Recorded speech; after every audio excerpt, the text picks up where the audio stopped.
For 2 years, there wasn't a single phone call, not one text. Then this morning, I got the bank alert. The inheritance had finally cleared exactly 15 minutes after that notification hit my screen. My parents, the same ones who forgot I existed, filed a lawsuit against me for emotional damages. My name is Scarlett Rivera. I am 33 years old on Sunday mornings in my small rental apartment in Ridley, Missouri.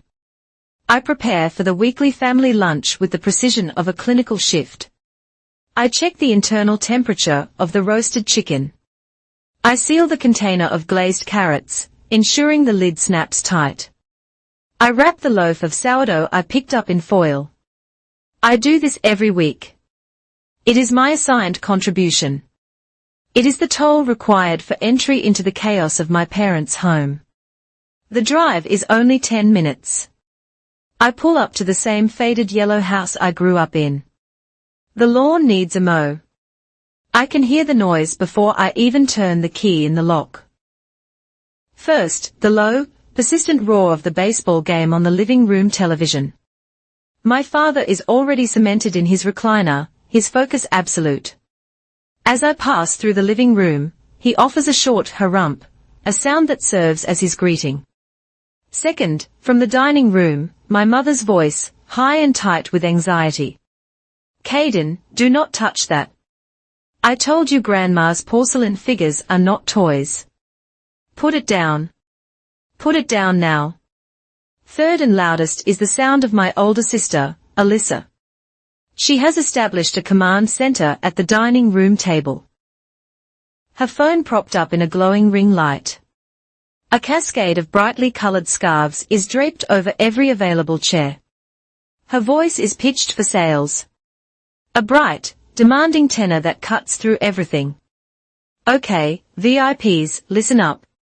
This new cashmere blend is everything. It is buttersoft. VIPs get to comment first. You know the drill. I only have 10 in the burgundy. 10. Go, go, go. Her 2 children, Caden and Mia, fueled by soda and neglect, are using the sofa as a trampoline. I navigate the domestic minefield and set my insulated tote bag on the kitchen counter.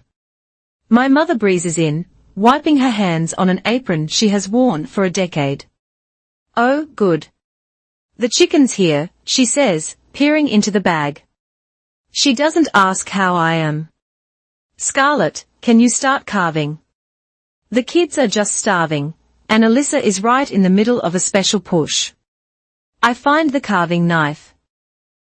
I begin the familiar rhythmic work of portioning the meal. I move with an efficiency born of long practice. I plate the food. I carry the heavy, steaming dishes to the table, forcing myself into the small space Alyssa has left. She waves me away impatiently, not looking up from her phone screen. Down, Scarlett. You're blocking my light. Seriously. I set the platter down. We eat, or rather, I sit down to eat. My father takes his plate in his recliner. My mother shuttles back and forth, cutting up food for the children. Alyssa eats with one hand, her other thumb a blur as it scrolls and types. Sold out. Thank you, Becky. You are getting the last one. Invoice paid in 24 hours, ladies, or it goes to the next in line. I practiced this. I rehearsed it in the car. Asterisk, keep it casual. Keep it light. Do not beg for their attention. Asterisk, I actually have some pretty big news, I say. My voice sounds thin, barely audible over the baseball announcer and Alyssa's sales pitch. Alyssa doesn't look up. Mom, did you buy the diet soda I asked for? My father grunts at the screen. That was a terrible call. That ump is blind. I wait a beat. I clear my throat and try again, louder this time, aiming for a pause in the action that never comes. I got the promotion. The words just hang there. Caden, in an attempt to get his mother's attention, bumps the table hard. A full glass of milk tips, spilling a white flood across the wood. My mother shrieks. Oh, for heaven's sake, Caden. Look at this mess. Scarlett, grab the towels from the kitchen, quick before it gets into the grooves. I look at my mother. I look at my sister, who is now inspecting her scarves for any splashes. I look at my father, who is rewinding the bad play. And I'm moving. I say, my voice is flat now. The excitement I had felt for weeks completely drained. I'm transferring to the corporate office in Denver. No one freezes. No one turns. Not one person stops what they are doing. It is as if I haven't spoken at all. My mother is on her knees, blotting the milk, muttering about water stains. My father is yelling at the television screen about a failed bunt. Alyssa is laughing at a comment on her phone. You are too funny, Sherry. Okay. Invoice sent. My promotion, my move. Two of the biggest milestones of my adult life. And they landed in this room with the same impact as a dropped napkin. They were absorbed by the noise and ignored. I stand up. I walk to the kitchen. I get the roll of paper towels. I return and kneel, wiping the spilled milk from the floor. This is my function. I am the convenient daughter. I am the background support system, the unpaid intern, the domestic infrastructure. I am the one who makes things run, the silent cog that allows them to live their louder, more important lives. The memories stack up, clear and sharp. They taste like the bitter coffee grounds at the bottom of the pot I am now refilling.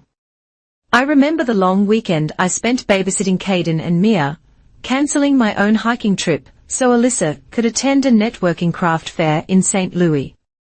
I remember the 2 vacation days I burned for my own job, not to relax, but to drive my mother to 3 different outlet malls across the state line, searching for the perfect valance curtains for the guest room. She complained about the cost of gas.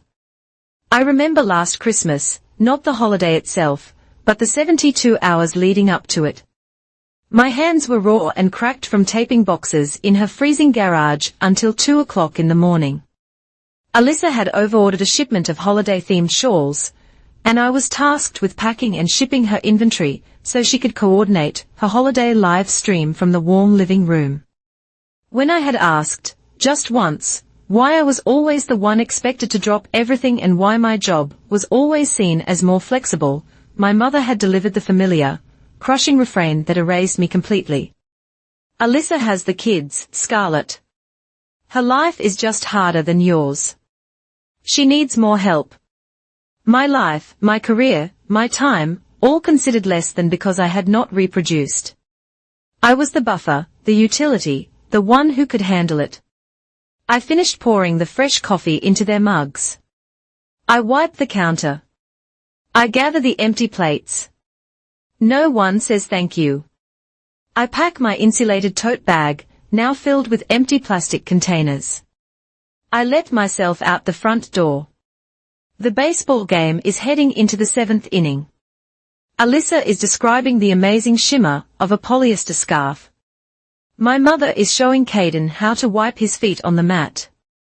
A lesson that will not stick. Back in my quiet, clean apartment, the silence feels heavy, but restorative. I sit on my sofa, the one I picked out and paid for myself. I unlock my phone. I open the family group chat. I type the message, keeping it clinical and precise, removing any emotion they could ignore. Just confirming the news I mentioned today. I am moving to Denver on the 15th of next month for my new position as Senior Clinical Liaison. The promotion includes a significant salary increase and full relocation assistance. I hit send. I watch the screen. The 3 gray dots appear and disappear. Read by Dad. Read by Mom. Read by Alyssa. I set the phone face up on the coffee table. I wait. I wait for a wow or a call me, or even just a single obligatory question mark. I wait an hour. I make myself a cup of tea. I check the phone. Nothing. I wait 3 hours. The sun starts to set, and the room turns a cool, lonely blue. Nothing. Later, near 10 o'clock, the phone buzzes on my nightstand. My heart does a stupid, hopeful little jump. It is a notification from the group chat. It is not a message for me. It is a picture posted by Alyssa. It's her children, Caden and Mia. Their faces smeared with red filling and mounds of whipped cream. They are in their pajamas, holding up forks triumphantly. The caption beneath it reads, "Mom's famous cherry pie." We just couldn't wait. Dad liked the photo. Mom replied with 3 heart emojis. My angels. My text. My career. My life. Buried 3 notifications up beneath a snapshot of dessert. They had seen my news, discussed it amongst themselves, or perhaps not at all, and decided collectively that a pie was more worthy of comment. I stare at the photo, the sticky red filling on their chins, the casual, complete erasure of my existence. I pick up my phone. I turn it over, placing the screen flat against the dark wood of the nightstand. The glass makes a soft, final click. I will not ask for anything again. I will not wait for anything again. I am done. The latch on the final moving box clicks shut, with a hollow plastic finality. The sound echoes in my empty apartment. It is done. I run my hand over the clear packing tape. The words Kitchen Essentials sharpie across the side.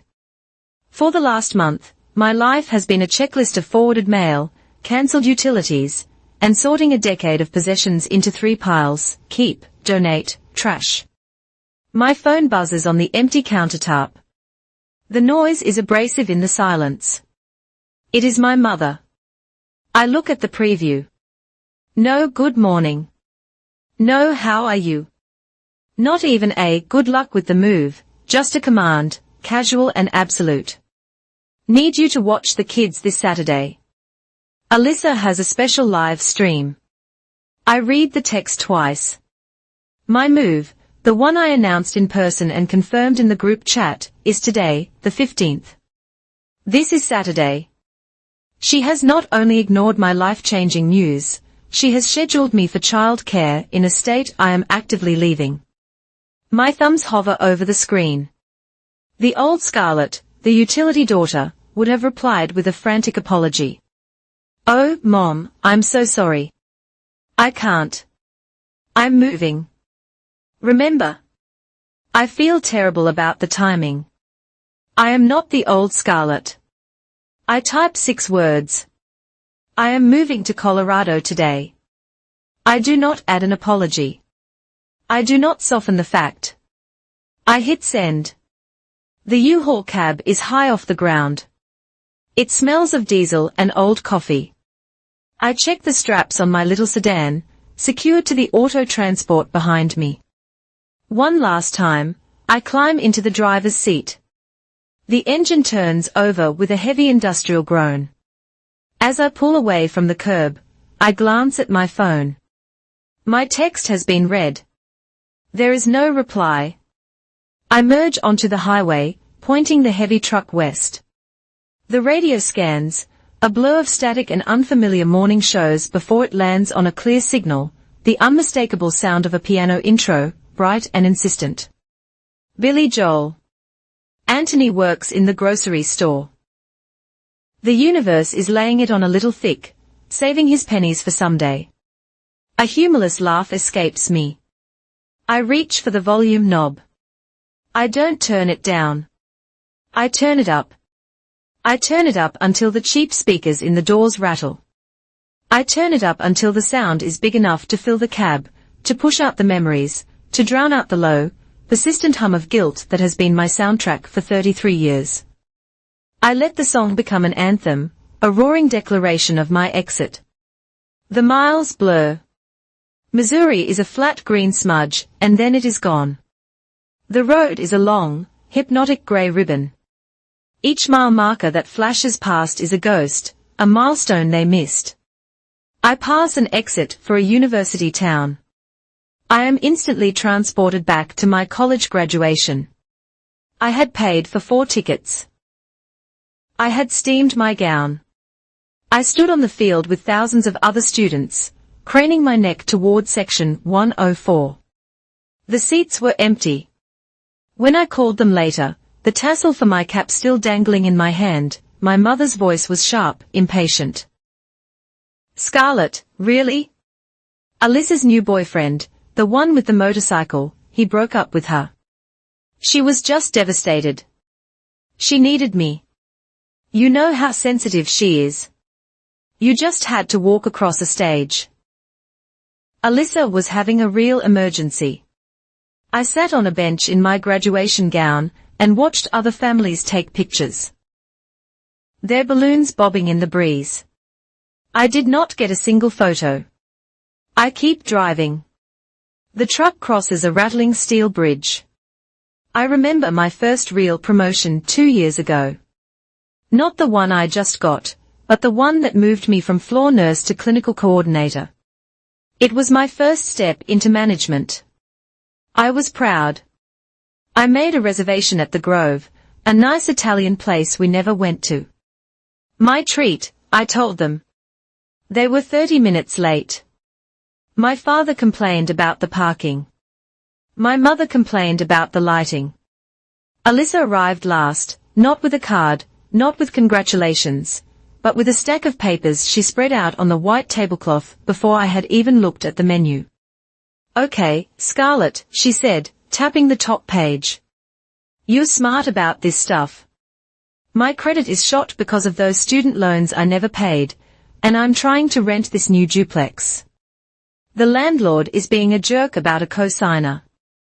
I was thinking since you have that good hospital job and perfect credit, my promotion dinner.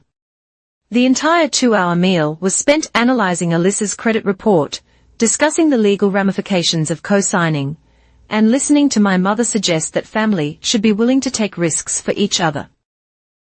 My accomplishment was not a reason to celebrate. It was an asset to be leveraged. The truck rumbles over a new line in the asphalt. A large green sign appears on the side of the highway. Welcome to Kansas. The Missouri sign is now in my rearview mirror. A border, a real, tangible line has been crossed. I feel a physical lightening in my chest, as if I have just unhooked a heavy brace. My phone buzzes on the passenger seat. I glance at the clock. It is just after 4 in the afternoon. My original reply was sent at 9 this morning. 7 hours. It took them 7 hours to process my departure. It is a text from my mother. What do you mean, Denver? The words are so blunt, so genuinely bewildered. They are almost comical. The implication is clear.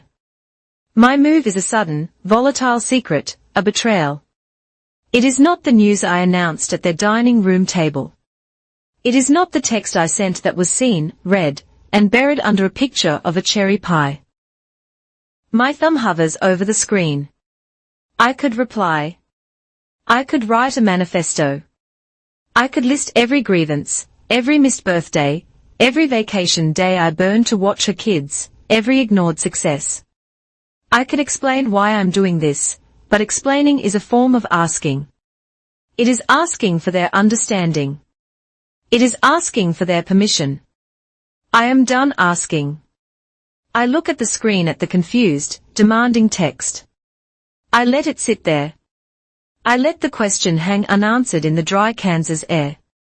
For the first time in my life, I am letting them wonder. I am letting them be the ones to sit in the silence, confused, waiting for an answer that is not coming. I press the Do Not Disturb button. The small crescent moon icon appears in the status bar. I put the phone back down. I keep driving west. The sun is dying when I see the mountains. They do not look real. They look like a sharp black silhouette cut from paper against a violent, spectacular bruise of orange and deep purple. It makes the Missouri horizon look like a flat, boring line. I arrive in Denver at dusk. The air is different. I feel it the moment I step out of the truck cab. It is dry. It is thin. It snaps against my skin. Cold and clean. It smells like pine and distance. Not the damp, heavy river bottom smell of Ridley. It feels strangely, immediately healing. My temporary corporate housing is a sterile beige box in a sprawling complex. The carpet is beige. The walls are beige. The sofa is a slightly darker beige. There is an air mattress in the bedroom, still in its box, provided by the relocation company. It is the most beautiful place I have ever seen. It is mine. The silence is mine. The keys are mine. There is no one here to please. There is no noise to compete with. I inflate the air mattress. It wins to life, a high-pitched plastic sound. I throw my suitcase on it. I sit on the edge. The only sound is the distant hum of the highway and the click of the building's air conditioning. This is my territory. A week passes, then two. I start my new job. I am busy, submerged in new systems, new protocols, new faces. My title, Senior Clinical Liaison, means something here. When I speak in meetings, people write down what I say. In Ridley, silence was a threat. It was the heavy quiet after an argument. It was the agonizing pause before a demand was made. It was the vibrating empty space in the group chat after I shared good news. Here, the silence is just silence. I come home to my beige apartment. I buy a real bed. I buy a coffee pot and a single, perfect mug. 1 week, 2 weeks, 3 weeks, a month. My phone remains quiet. No one calls to ask if the U-Haul made it safely. No one texts to see if I found my apartment. No one asks if the locks on my new door work, or if the hallway lights are bright enough, or if I know how to navigate a new city all by myself. The first week, the silence felt like abandonment. It stung. It was the final, hard confirmation of every fear I ever had. I was invisible. If I disappeared from the earth, no one would even look. The second week, it felt like confusion. Were they waiting for me to call and apologize? Were they planning some grand, angry gesture? By the third week, the sting had faded. I walked home from my new office, the air crisp and cold, and the silence felt different. It felt like space. By the fourth week, I finally understood what it was. This new, profound quiet, the absence of their demands, their noise, their crises, their casual disregard. It was not loneliness. It was not scary. It was a right. It was the sound of my own autonomy. It was the sound of me finally just being.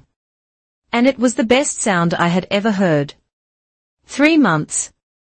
It takes about 90 days for a new city to stop feeling like a strange vacation and start feeling like a default setting. My corporate apartment, once a sterile beige box, is now home. I have art on the walls. Abstract prints I chose myself, not framed photographs of my sister's children or hand-me-down landscapes from my mother's attic. I know the quickest route to the North Bridge Medical Systems campus. It takes me exactly 17 minutes in the morning. I stop at the same local coffee shop, The Daily Grind, where the barista, a young woman with blue hair named Chloe, knows my order before I speak. Large black coffee, 1.5 inches for cream, she calls out when I walk through the door. I am known. I am expected at Northbridge. I am the nexus. I am the senior clinical liaison. My job is to be a translator. I sit with surgeons who describe a feeling they want from a new surgical tool, a specific resistance, an intuitive balance.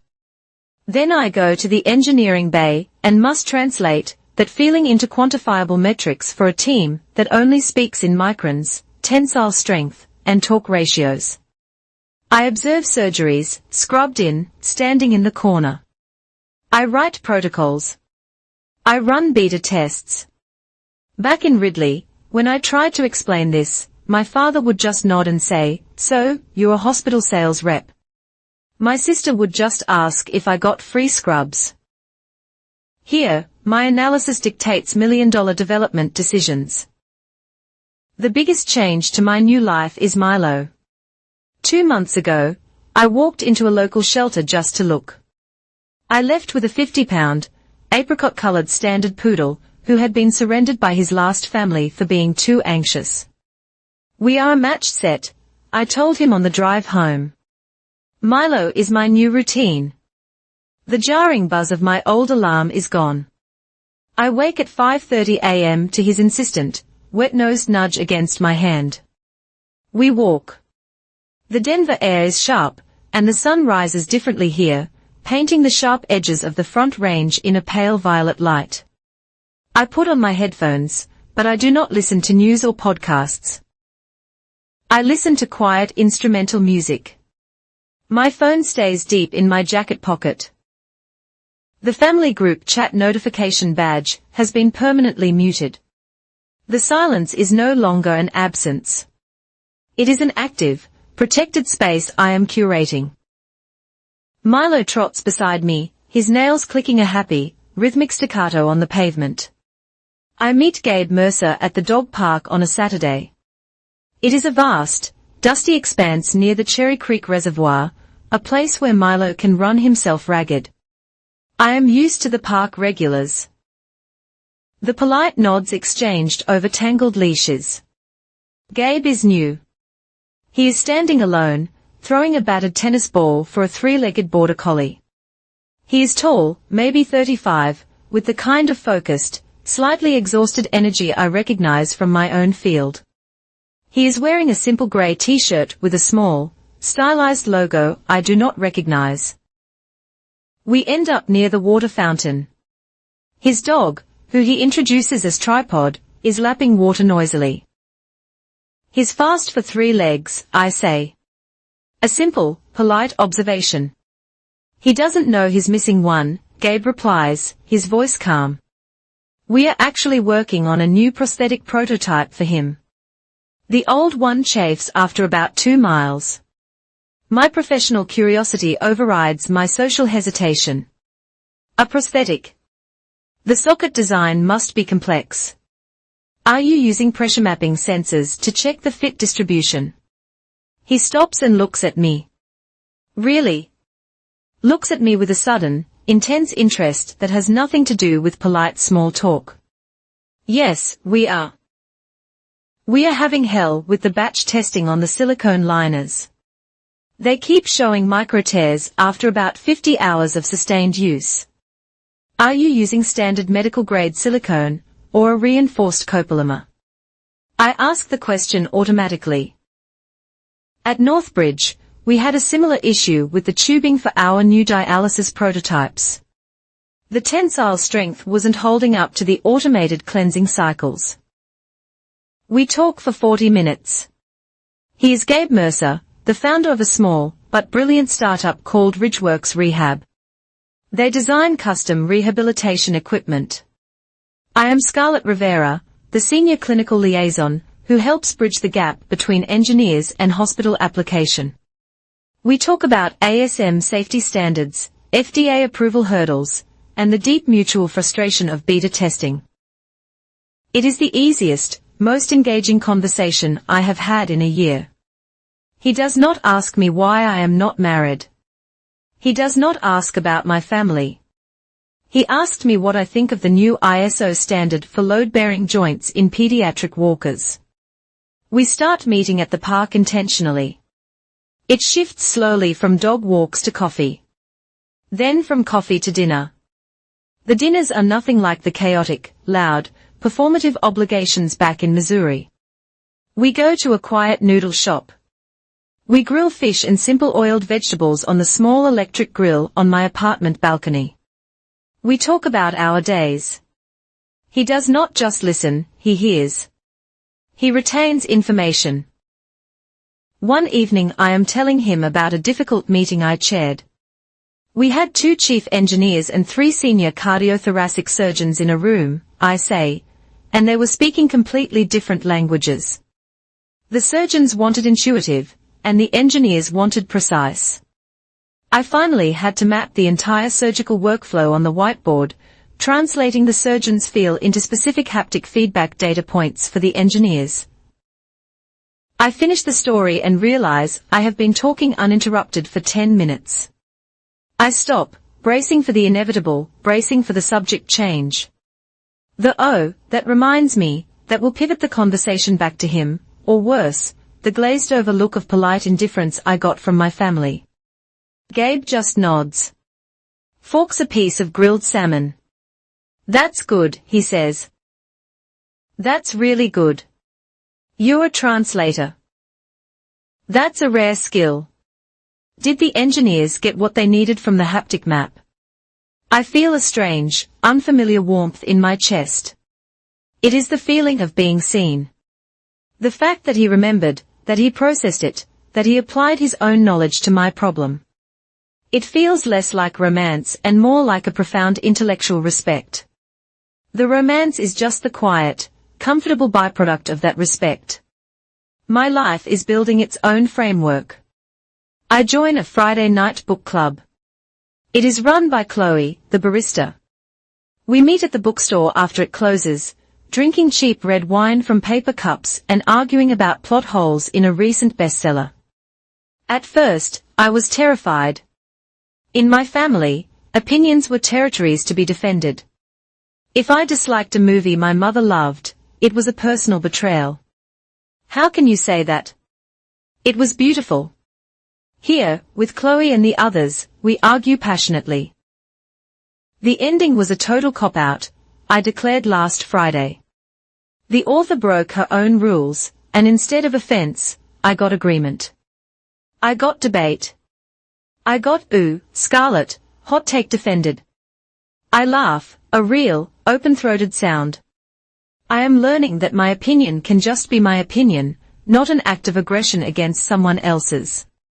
My office at home is no longer beige. I have framed the new certifications I earned in my first 90 days. My first quarterly bonus from Northbridge hits my bank account.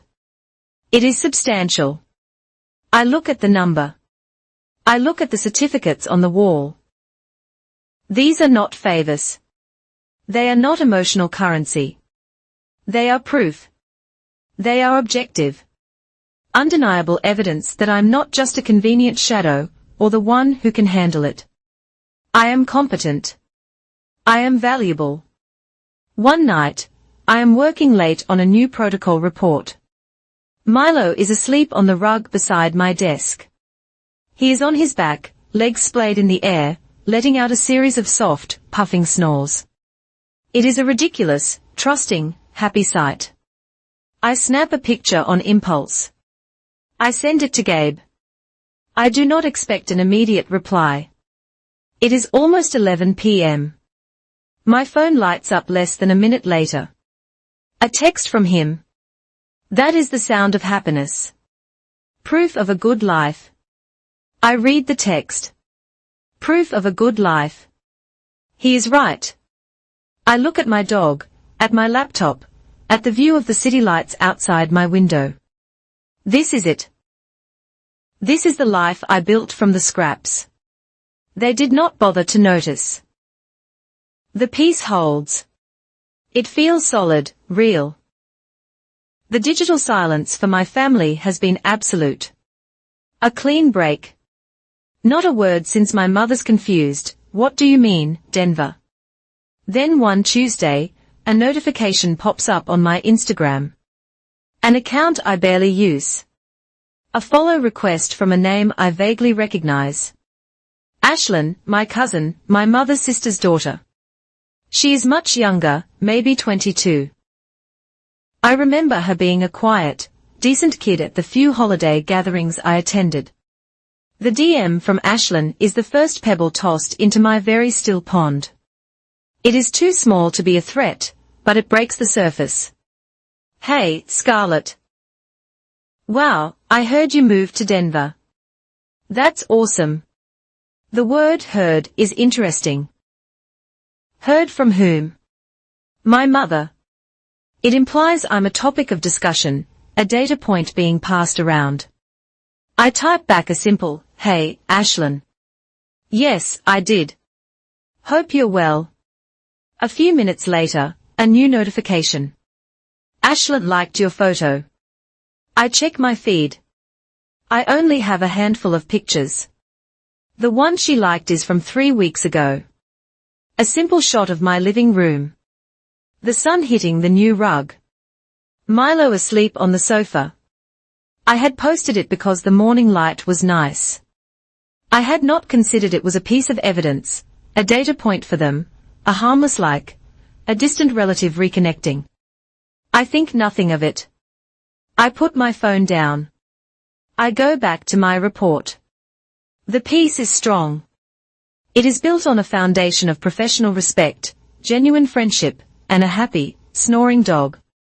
It feels unshakable. It is unshakable. For another week, it holds, right up until the moment Ashlyn posts the second photo. The text from Ashlyn comes on a Thursday afternoon. Hey, cousin. I'm actually going to be in Denver next week, for a friend's birthday. Would love to see you, in your place if you're free. It looks so amazing from that one pic. I hesitate. My new life is a carefully constructed terrarium, a balanced ecosystem of work. Milo, and quiet. An intrusion for my family, even a well-meaning one, feels like a foreign bacteria. But Ashlyn, she was always different. She was the one who, at Christmas, would actually ask me about my job and listen to the answer. At 22, she seemed to have escaped the transactional, narcissistic programming of her mother and mine. Against my better judgment, I text her back. Sure, Ashlyn. How about Tuesday for coffee? She arrives at my apartment, not just for coffee, but for a full tour, her eyes wide with a genuine, unbitter admiration that is so foreign to me. Oh my God, Scarlett, she says, spinning in a slow circle in my living room. This is real. It looks like an interior design magazine. It's so warm. She pets Milo, who leans into her scratches with a happy groan. She compliments my bookshelves, my choice of coffee table, the view from my balcony. You really did it, she says, her voice quiet. You just left and you built this. That's so brave. It wasn't brave, Ashlyn, I say, pouring her a coffee. It was just necessary.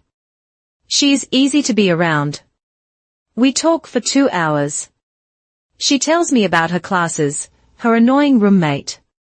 She does not ask me how much my rent is. She does not ask what my salary is.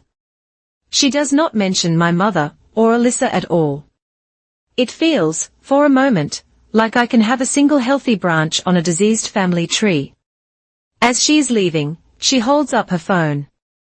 Do you mind if I take a quick picture of your living room with Milo on the rug? My roommate will die. She's obsessed with standard poodles. I should say no.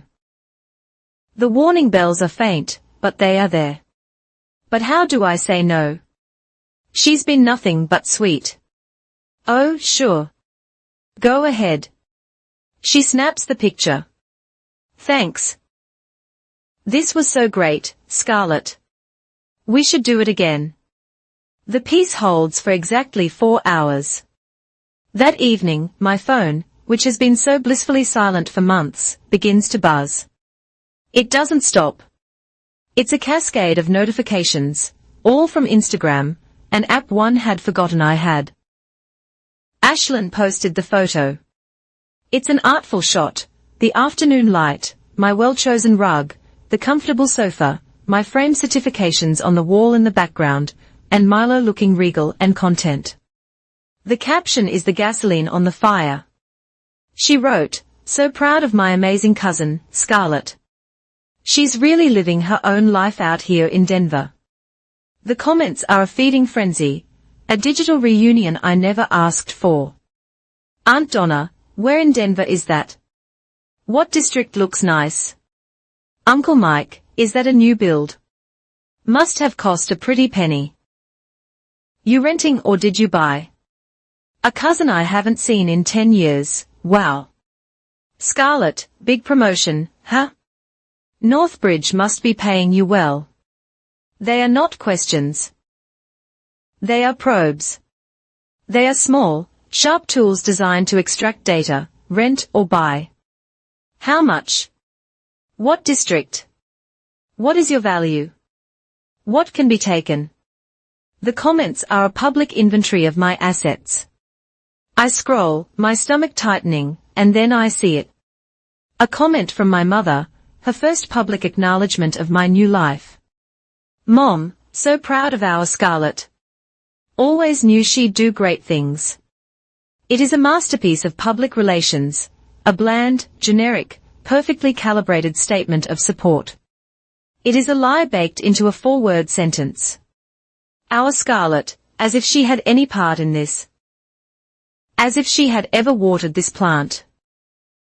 As if she had not ignored my announcement, and then tried to book me for babysitting on the day I was driving a U-Haul across the country.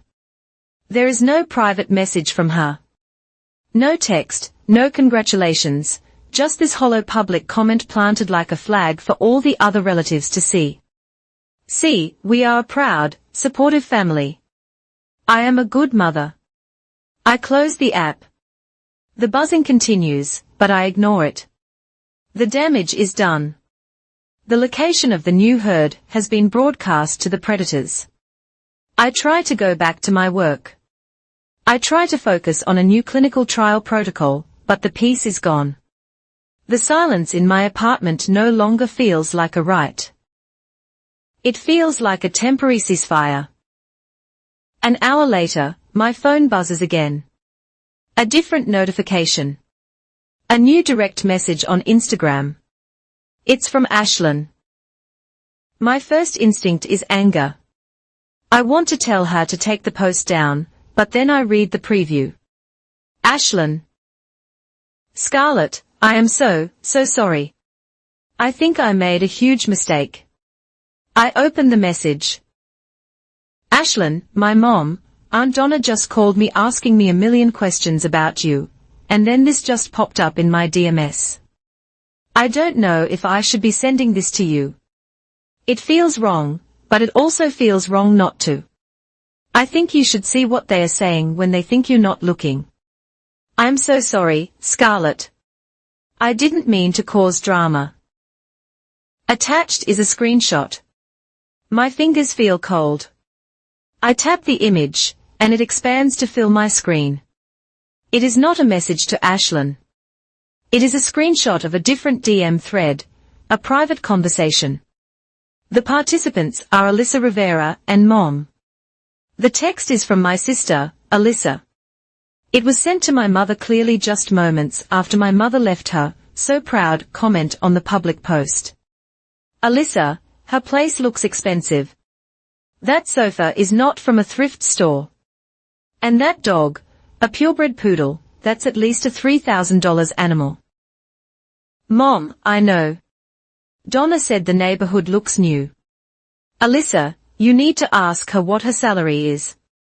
With a senior title and a relocation package, she has to be clearing 6 figures. Easy. Alyssa, find out. We could use that. I could use that. With my business struggling, she owes us. She needs to help. I stare at the words. I read them. I read them again. There is no surge of adrenaline. There is no hot sting of tears. My pulse does not quicken. I feel only a profound, arctic cold, a complete and total absence of shock. It is the most honest communication I have ever received from my family. It is the truth. All of it. The years of being the utility daughter, the missed graduations, the promotion dinner turned credit report analysis, the ignored texts, the cherry pie. All of it clicks into sharp, perfect focus. I was not a daughter. I was an asset. A resource to be cultivated, managed, and eventually harvested. My move to Denver was not a betrayal of their love. It was an unapproved transfer of their assets. My silence was not a personal slight. It was an act of financial defiance. And now, thanks to Ashlyn's innocent photo, the asset has been located. I set the phone down. I look at Milo, sleeping on the rug, a $3,000 animal. I look at my sofa, not from a thrift store. They are not people. They are auditors, and they have just been sent my file. I sit in the dark for a long time. I do nothing.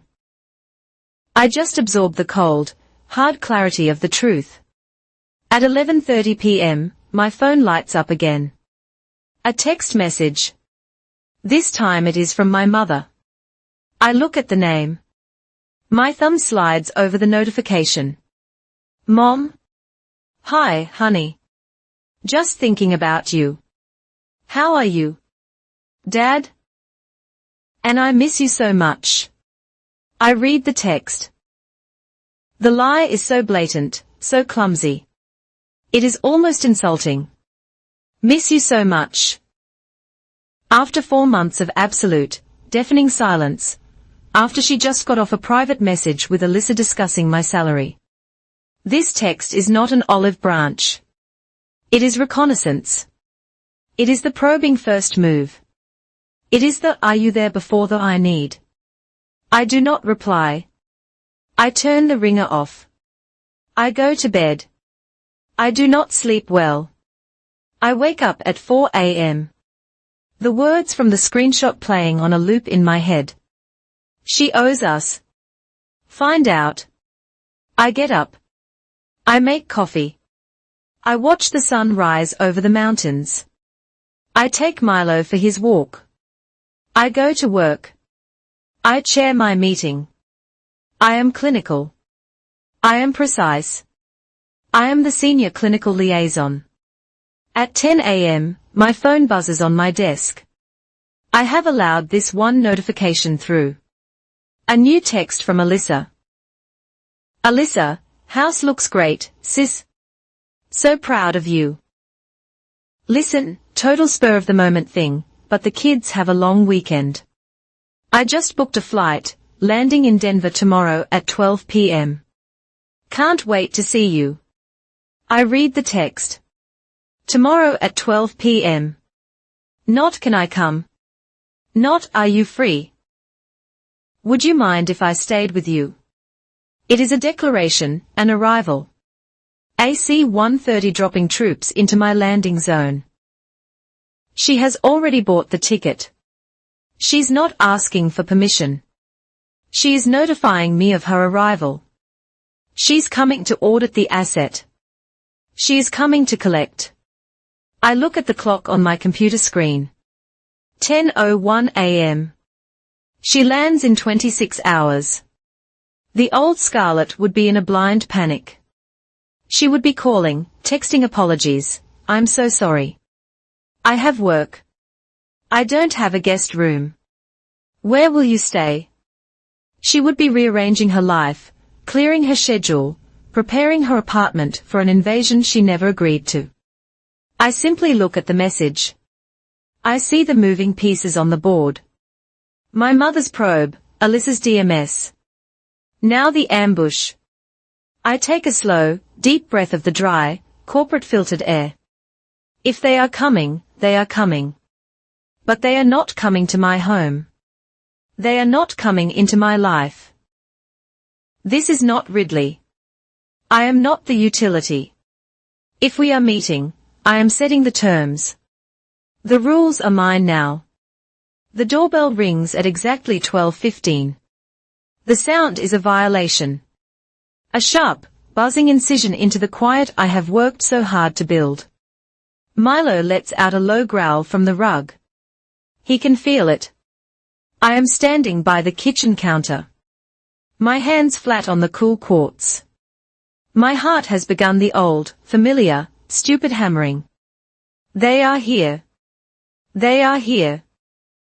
The panic rises, hot and fast, tasting like metal.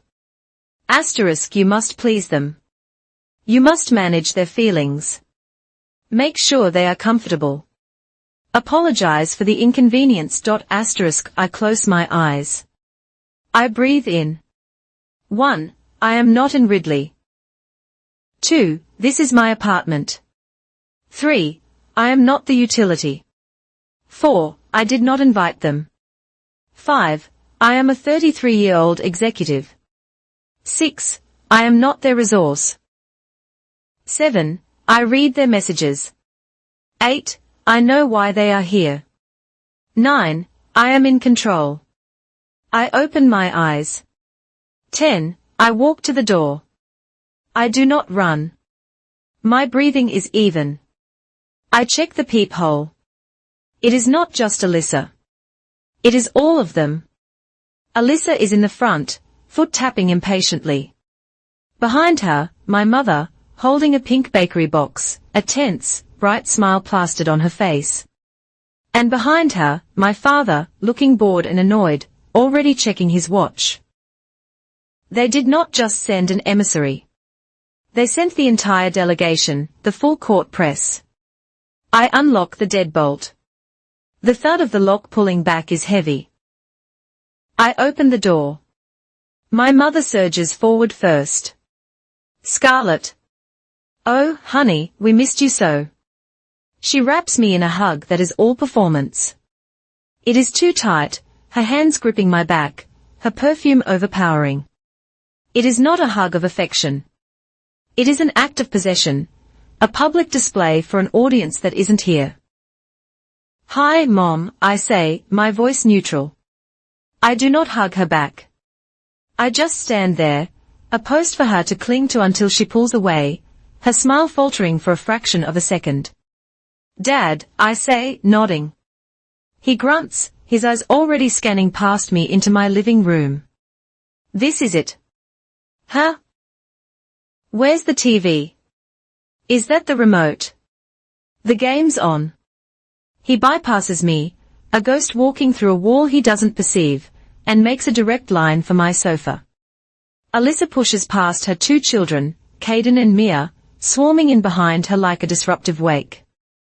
Wow, Scarlett, Alyssa says, her eyes doing a rapid, cold inventory. She is not seeing a home. She is seeing a balance sheet. Her gaze flicks from the new sofa, to the rug to the framed art. You really did it, huh? You're really here. I'm here, I say. Caden and Mia, released from the confines of an airplane, immediately see the long, open expanse of my hardwood floor. They let out a simultaneous shriek and begin to run, their shoes squeaking on the clean wood. Before I can even think, my mother laughs, that high, nervous sound. Oh, kids. They just have so much energy. The old Scarlett would have flinched, would have run for juice boxes, would have tried to bribe them into quiet with a scream. Caden, Mia, I say. My voice isn't loud. It isn't angry. It is just flat. It cuts through the room with an authority that surprises even me. They both skid to a stop, their eyes wide. They are not used to hearing that tone from me. I am the aunt who buys them things. I am the aunt who watches them. I am not the aunt who gives orders. In this house, I say, speaking to them directly, we do not run, and we use our inside voices. You may go look out the window on the balcony, but you must walk. MIA's lip trembles. Caden looks to Alyssa, waiting for her to override me. Alyssa is just staring at me, a look of profound, irritated confusion on her face. She opens her mouth, probably to tell me not to be so dramatic. But my mother bustles forward, holding the pink box like a shield. Look, Scarlett, she says, I remembered your favorite. She lifts the lid with a flourish. Inside is a dense, dark chocolate cake, thick with fudge frosting and waxy chocolate shavings. I look at the cake. The sickly sweet smell of it hits me. A memory of childhood birthday parties, where I was forced to eat it. Forced to smile. Forced to say thank you for something I never wanted. That's very thoughtful, Mom, I say. I keep my voice gentle but precise. But I haven't liked chocolate cake since I was about 7. Strawberry has always been my favorite. My mother's smile freezes. What? No? You always loved chocolate. I always got you chocolate. I know, I say. I've preferred strawberry since I was 7. The unspoken words hang in the air between us. Asterisk, you just never listen. Asterisk, my father's voice booms from the living room, saving her. Found it. Kickoffs in 5. My mother, grateful for the interruption, scurries into the living room. Bill, don't you put your feet on her new coffee table. Alyssa. Honey, come on, she says, let's sit down. I am left in the entryway with Alyssa. She hasn't moved. Her eyes are narrowed. What was that, Scarlett? What was what? The cake? The kids.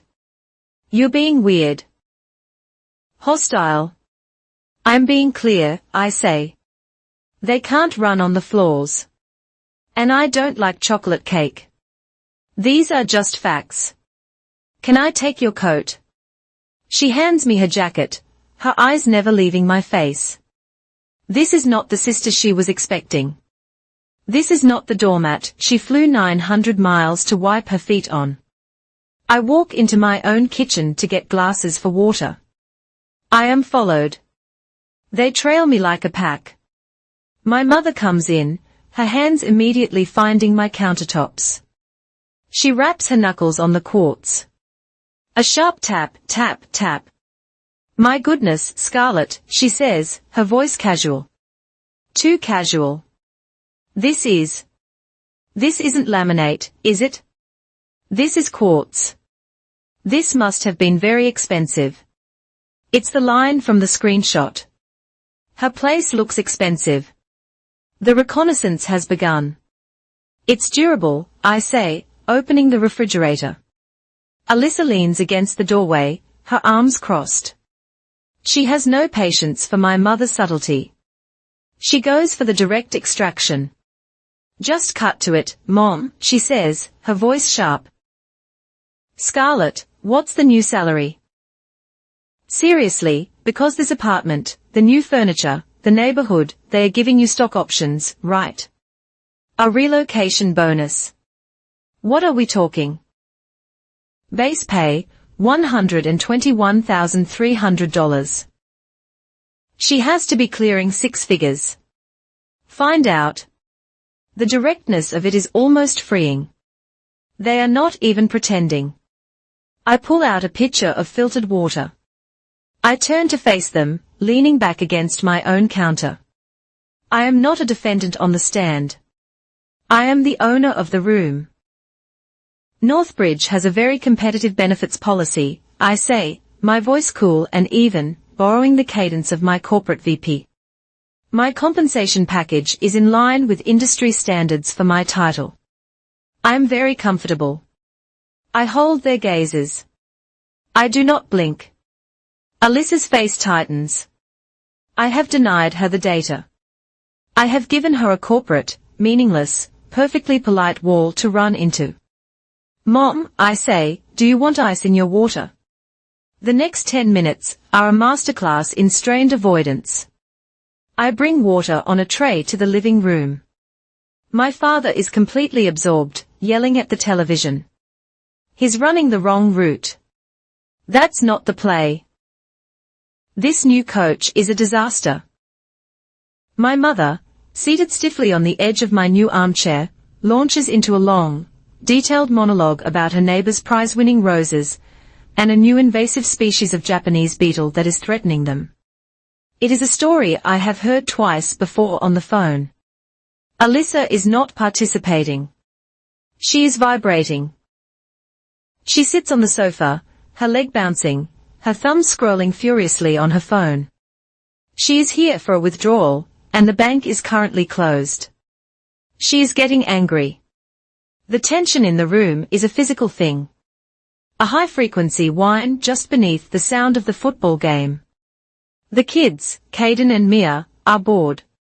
They have been quiet for almost 15 minutes. A new record. They are whispering. I see Caden's eyes dart around the room. He is looking for a weak point. He finds it. He makes a sudden, shrieking dash for the end table by the armchair. On it is a tall, thin blue glass vase. It was the first adult, non-essential, purely beautiful thing I bought for this apartment. Caden. No, I say. But it is too late. He runs full tilt into the table. The vase wobbles, tips, and shatters on the hardwood floor. A spray of water and broken glass skates across the wood. My mother shrieks. Caden. Oh my God. Look what you did, Scarlett. I am so sorry. He's just his all boy. Alyssa doesn't even look up from her phone. It's just a vase. He's fine. Caden, sit down. Silence. My father is still watching the TV. My mother is frozen, waiting for my reaction. Waiting for the old Scarlett. Waiting for me to cry or to rush for the dustpan while saying, it's okay. It's okay. It was just an accident. Don't worry. I look at the shattered blue glass. I look at my nephew, who is breathing hard, half in fear, half in triumph. I walk calmly to the kitchen. I get the dustpan, the brush, and a roll of paper towels. I walk back. I kneel down. I begin to sweep up the large pieces of glass. Mom, could you please take Mia into the kitchen? I don't want her to step on this. My mother, flustered, does as she is told. I sweep the glass into the pan. Caden, I say.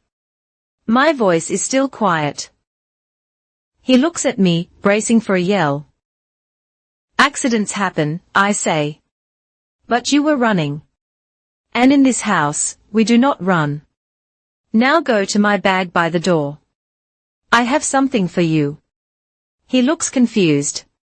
He goes to my work bag, and I nod. The side pocket. He pulls out 2 books I bought this morning. Anticipating this. 2 colorful hardback picture books about dinosaurs in space. I finish wiping the floor. I stand up. I hand 1 book to Caden, and I walk into the kitchen and hand the other to Mia. In this house, I say, when the adults are having a serious conversation, the children sit on the rug and they read quietly. They just stare at me, holding the books. I walk back into the living room. My father is oblivious. Alyssa is now staring at me, her phone finally forgotten. My mother comes out of the kitchen, her hands clutching each other. Scarlett, she says, her voice thin. You've changed. You're so cold. I look at her tense, unhappy face, at the lie of the chocolate cake, at the memory of her tapping my counter. Yes, I say. I have. That is the signal. The performance is over. The polite reconnaissance has failed. The attempt to guilt me with a broken vase has failed. My mother and Alyssa exchange a look. It is the look I saw in the screenshot. The asset is non-compliant. Initiate the primary objective. My mother takes a deep, theatrical breath. She is shifting gears, putting on the mask of the burdened, loving matriarch. Scarlett, honey, she begins, her voice dropping into a register of profound, rehearsed sadness. We didn't want to have to come here like this. We came here because we are a family. Alyssa puts her phone down. She leans forward, her eyes hard. The pretense is gone. This is the creditor. Your sister, my mother continues, her voice cracking. Alyssa is in some trouble. Some very serious trouble. The shop, it's not doing well. It's failing. Alyssa cuts her off, her voice sharp and entitled. The shop is failing. My last supplier just called in their debt. They are threatening to sue. I owe $39,000. Scarlett. She pauses, letting the number land. And as a family, oh, your sister, my mother continues, her voice trembling, she needs help. Real help. It is not just the shop.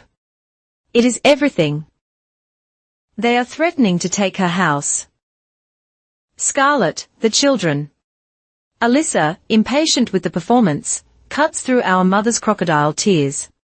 Her voice is flat, hard, and stripped of all pretense. I need $60,000. Scarlett, that's the number. $39,000 for the supplier debt, and another $21,000 to cover the back rent, and the loan I took out for the spring inventory. $60,000. The number hangs in the air, sucking all the oxygen out of the room. My father, from his recliner, finally mutes the television. The sudden, absolute silence is a new kind of pressure. My mother sees the number has stunned me. She scrambles to soften it, to wrap it in the familiar, suffocating blanket of familial obligation. And look at you, honey, she says, her voice a desperate, wheedling coo. She gestures around my apartment, at my life. You are doing so well. Your new job, this beautiful home. You have so much. We are just asking you to share, to help your family who has nothing. It is not sharing, Alyssa snaps, her eyes fixed on me. She is the predator, zeroed in. It is what she is supposed to do. Scarlett, look at this. This place is huge. You have 2 bedrooms. You are one person. I have 2 children sleeping on a pull-out sofa, because my business is failing. You do not need all this. She stands up. She begins to pace, her agitation growing. You have to help. You can sell this apartment, or take out a mortgage on it. You have the credit. You have the salary. You can get the money. My mother nods, latching onto the new, horrific solution. She's right. Honey, sell this place. You can find a smaller 1-bedroom. It's just you. Or maybe that new man of yours. That Gabe. The one Ashlyn mentioned. My blood runs cold. I had not mentioned Gabe. Ashlyn had not met Gabe. This was new data. Extracted. Twisted. Maybe he can help you out, Alyssa chimes in, seizing the new angle. He owns his own company, right? He is rich. You probably do not even need this place at all.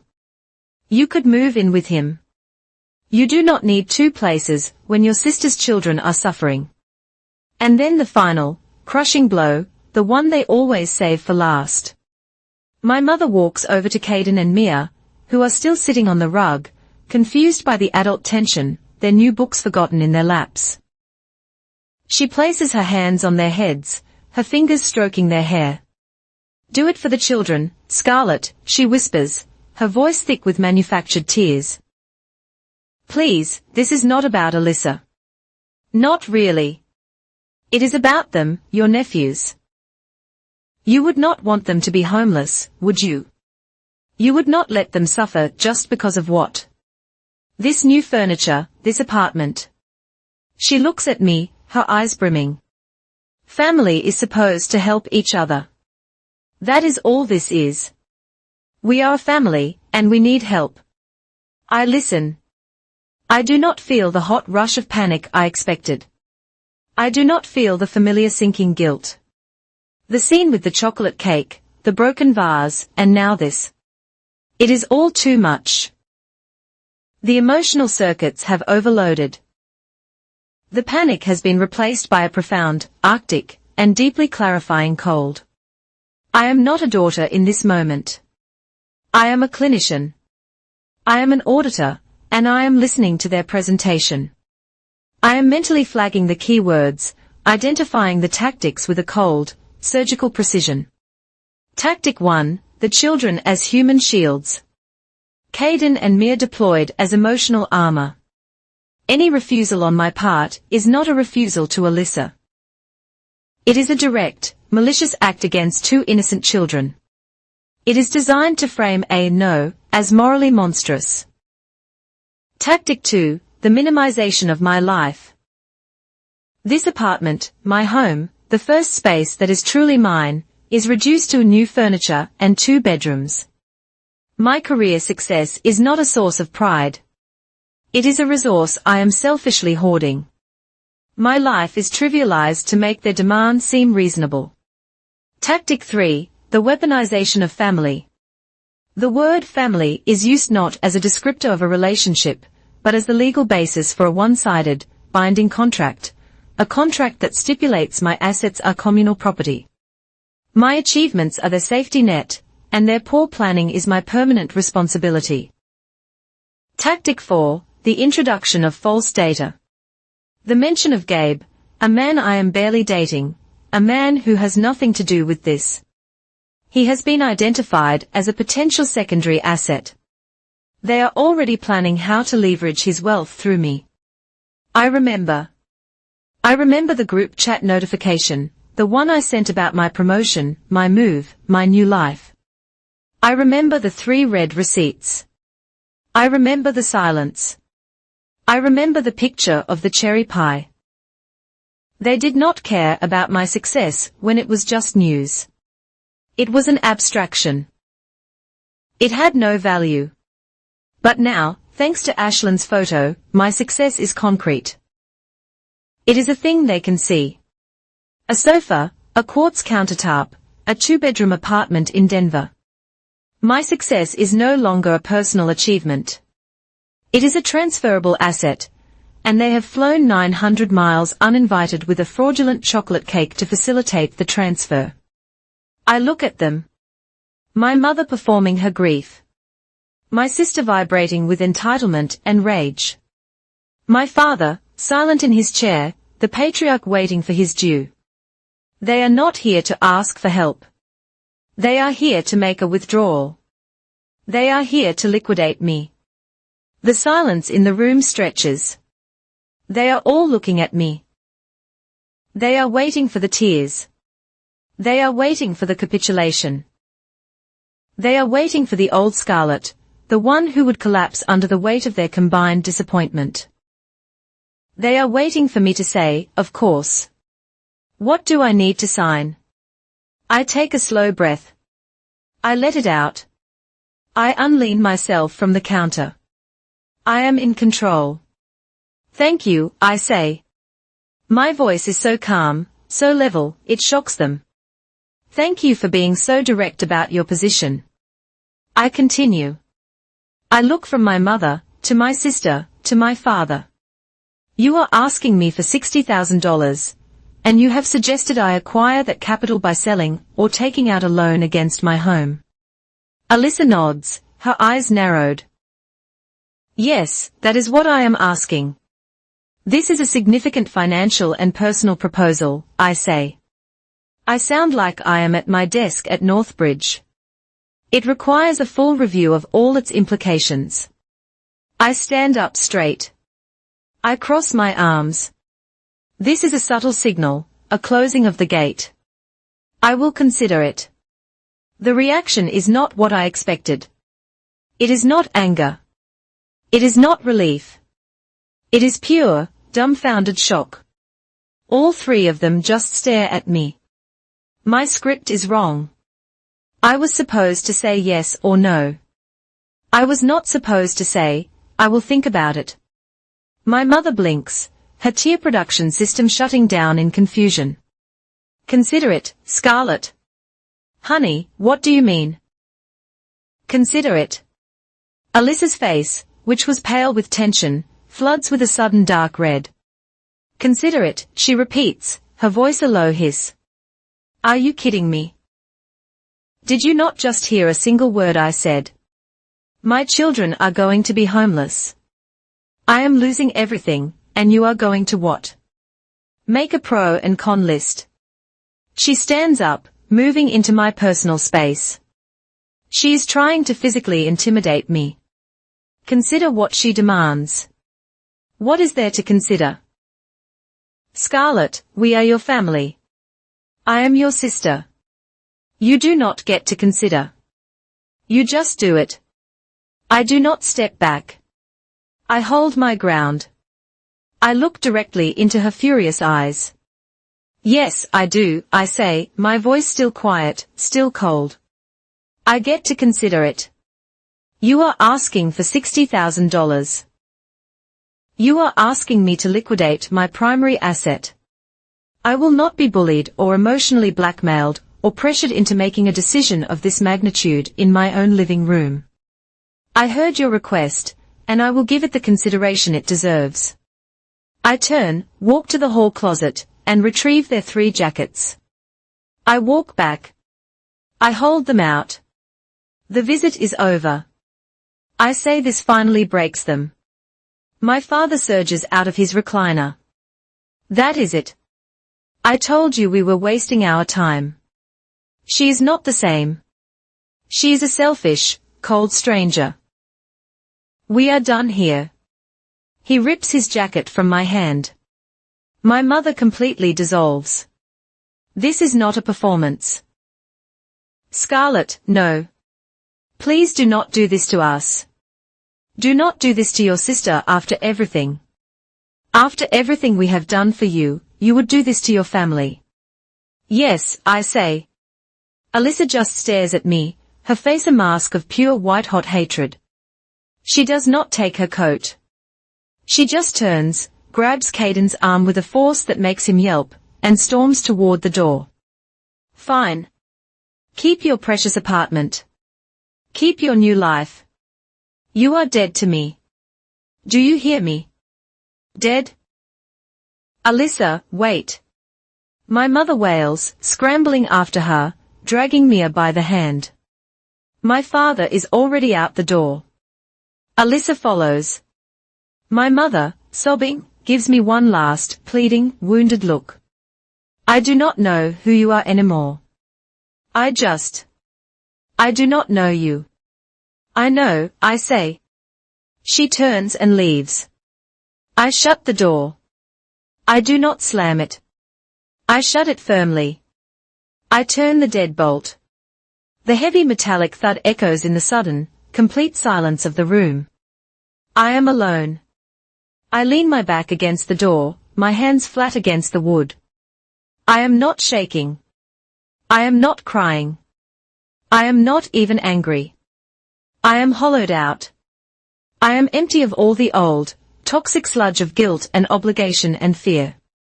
I look around my living room. The football game is still muted on the screen. The chocolate cake with its waxy, dishonest frosting sits on the counter. The 2 children's books lie abandoned on the rug. I check the clock. They were here for 43 minutes. The silence that rushes back in to fill the space is not loneliness. It is not an absence. It is the sound of freedom. It does not roar. It just settles. It is clean. It is bright. It is the sound of my own lungs filling with my own air in my own home.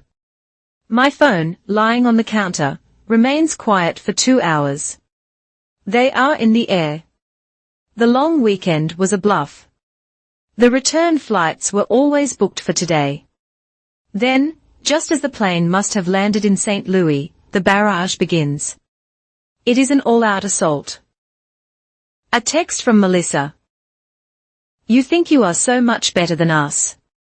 You are a cold, selfish. I hope you are happy alone in your new house, because you have no family anymore. Wait until everyone hears what you did. Wait until I tell Aunt Donna. An email from my father. The subject line, your sister. The body is just 3 sentences. You owe her. You owe us. Fix this. An email from my mother. The subject, please call me. I am heartbroken. The body is a long, weeping paragraph-long manifesto about how she is ashamed of my behavior.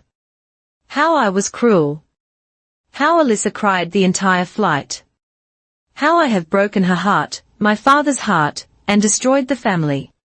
How this is not the daughter I raised. It is a full-spectrum attack. Rage, demands, guilt, and sorrow. I read them all, one by one. I see the tactics. Naked and shivering, stripped of their power. I delete my father's email. I delete Alyssa's text. I reply to my mother's email. I keep my response precise. I keep it cold. I keep it professional. Subject, please call me. I am heartbroken. Mom, I am still considering the business proposal that was presented to me today. I will be in touch when I have completed my financial review. Scarlett. I hit send.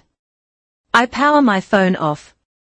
I pick up the chocolate cake, walk to the kitchen, and drop the entire pink box into the trash can. I take a deep breath. I can hear my own heartbeat. It is slow. It is steady. It is mine. The weekend was a vacuum. I received no more texts, no more emails. The silence was absolute. A pressurized stillness before a storm. I kept my phone on, but I did not check it. I worked. I took Milo on a long hike up Green Mountain, watching him run. Grateful for his simple, uncomplicated joy. I let the cold, thin air clear my head. I was waiting. I knew the silence was not an armistice. It was just them reloading. It came on Monday morning. It was not a phone call. It was a man in a cheap suit standing at my apartment door at 9 a.m., holding a thick manila envelope. Scarlett Rivera. Yes. You've been served. He handed me the envelope. He did not ask for a signature. He just turned and walked away. I closed the door. My hands were perfectly steady.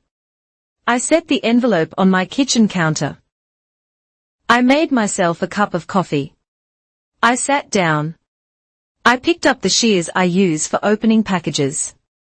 I slit the envelope open. The cover sheet was stark. In the District Court, County of Arapahoe, Colorado.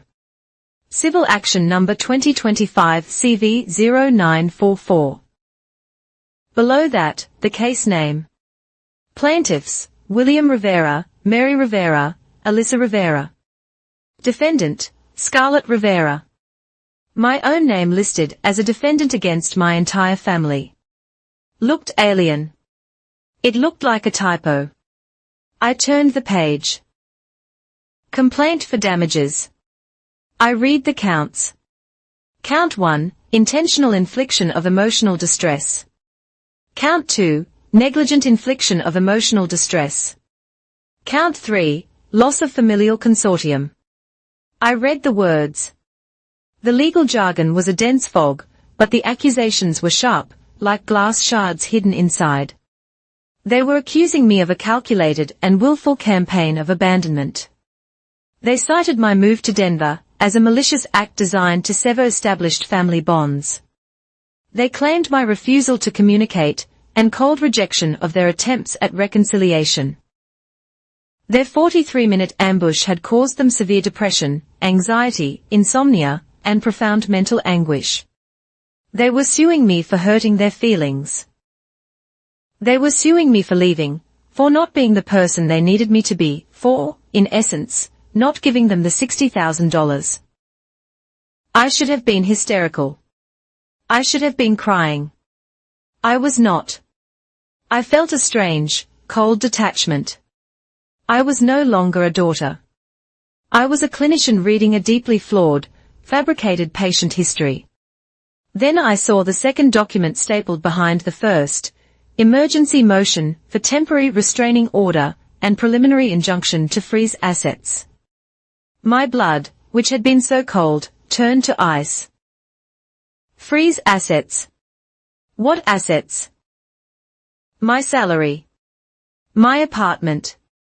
I read the specific paragraph.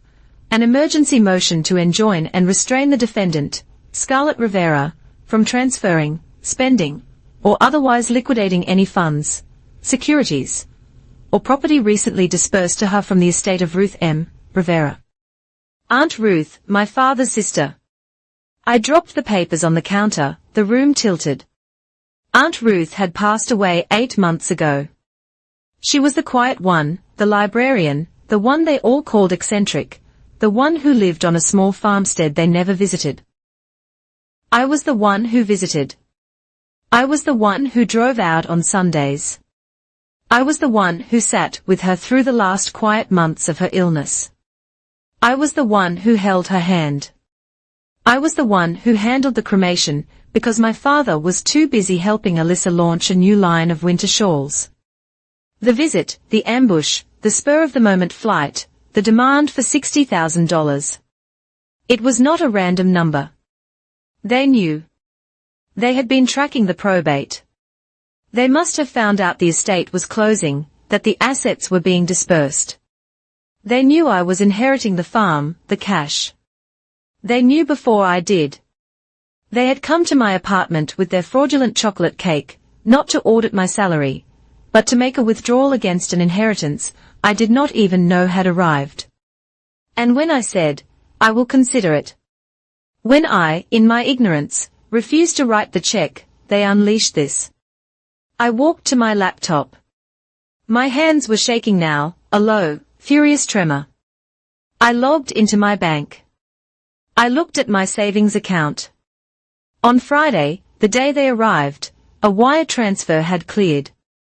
The source, estate of Ruth and Rivera. The amount was significant. They had tried to extort me for a fraction of it. And when that failed, they were suing me for all of it. I stood there in my quiet, sunlit kitchen, and I felt something break. The last hairline fracture of the person I used to be. The part of me that still stupidly hoped, it crumbled to dust. I picked up my phone. I made one call. Juniper and West. A crisp voice answered. I need to speak to Quinn Hale. My name is Scarlett Rivera. Quinn Hale. Her voice was fast. All business. Ms. Hale, my name is Scarlett Rivera. I've just been served with a civil suit by my parents and my sister. They are claiming emotional damages, and they filed an emergency motion to freeze my inheritance. There was a half-second of silence. Well, Quinn said, that's a new one. Emotional damages as a lever to get at an estate. That's ambitious. I'll need you to scan and email me every single page. Right now, I have a client pushing a merger, but this sounds much more interesting. I scanned every page, the complaint, the motion, and Exhibit A. I had not noticed Exhibit A at first. It was a single typed page, a list. Exhibit A, Defendant's Pattern of Familial Neglect. 1. Thanksgiving Dinner, 2021, absent. 2. Mother's 58th Birthday, 2022, absent. 3. Alyssa's live stream product launch, 2022, absent. 4. Caden's T-Ball Championship, 2023, absent. 5. Christmas Eve Dinner, 2023, absent. 6. Weekly Family Lunch, May 2024, present. Absent. They had itemized my absences. They had presented my escape as a bill of particulars. My phone buzzed. A text from Alyssa. I told Mom and Dad I didn't want to do this, but you left us no choice. I have to protect my children. This is your fault. Just give us what we are owed to cover the damages, and we can make this all go away. Don't be stupid, Scarlett. My desk phone rang. It was Quinn. I've read it, she said. Her voice was electric. This is the most beautifully audacious piece of legal fiction I have ever seen. They are demanding $250,000. I saw that. $250,000, she repeated. For future projected costs of long-term psychological therapy for the entire family because you missed a T-ball game. This is spectacular. Can they win? They are not trying to win. Scarlett, Quinn said, her voice turning hard. They are trying to leverage. The injunction is the whole play. They are betting you're a private person, that you work for a big medical company. They are betting you'll be so humiliated by a public lawsuit that says you abandoned your family that you'll pay them anything to make it disappear. They are trying to bleed you out before we even get to discovery. They are wrong, I said. Good. The emergency hearing on the injunction will be fast. They'll get a judge to hear it this week. They'll paint you as a cold-hearted, ungrateful daughter who's hoarding a family fortune. It's not a family fortune, I said, my voice hardening. It was my Aunt Ruth's. She left it to me. To me specifically, did she? Yes, because I was the only one there. Why? Because, I said, the truth clear and sharp in my own mind for the first time, my parents and my sister were too busy. They were always too busy with Alyssa. Quinn was silent for a moment. Oh, she said. Oh, this is even better. They weren't just absent. They were preoccupied. Yes, Scarlett, she said. This is not a lawsuit. This is an audit. And they just made the fatal mistake of handing us all their receipts. I need you to do the same. I want every text message they ignored, every read receipt, every VIP comment first that cut you off, every email, every proof of a shift you covered, a vacation day you burned to babysit, a bill you paid. They want to talk about damages. Let's talk about damages. I looked at the text from Melissa on my screen. Just give us what we are owed. I thought of Aunt Ruth. Her gentle, papery hands, her quiet, constant presence, the farm that was her sanctuary.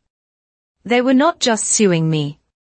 They were trying to erase the last, kindest act of the only person who ever saw me. I will, I said to Quinn. I will send you everything. I opened my laptop. I created a new password-protected folder. I found the screenshot Ashlyn had sent me, the one of the DM between my mother and sister. Find out what her salary is. We could use that. She owes us. I saved it as Exhibit 1. The game was on, but they had made a critical error. They assumed I was still playing defense. They forgot I had moved to a new city. They forgot I had a new title. And they forgot that I, too, knew how to follow a protocol. Quinn Hale's conference room was all whiteboards, glass, and expensive, uncomfortable chairs. It was a sterile, cold environment. And for the first time in months, I felt perfectly at home. It was a room built for clinical precision. They filed their motion, Quinn said, sliding a thin document across the table. She wore a sharp navy blue suit, and her hair was pulled back so tightly it looked painful. They are claiming irreparable harm if you're allowed to touch the inheritance. They are painting a picture of a destitute elderly couple and a struggling single mother, all abandoned by their cold, wealthy daughter. It's a compelling narrative. It's a lie, I said. Of course it is, Quinn said, clicking her pen. But a lie told first is often mistaken for the truth. They've built their timeline of your neglect. Now we build our timeline of their extraction. We are not going to argue emotion. We are not going to argue about love or family. We are going to conduct an audit. We are going to present a balance sheet of your relationship. I need every receipt, every email, every ignored text. Go back. Go as far back as you need.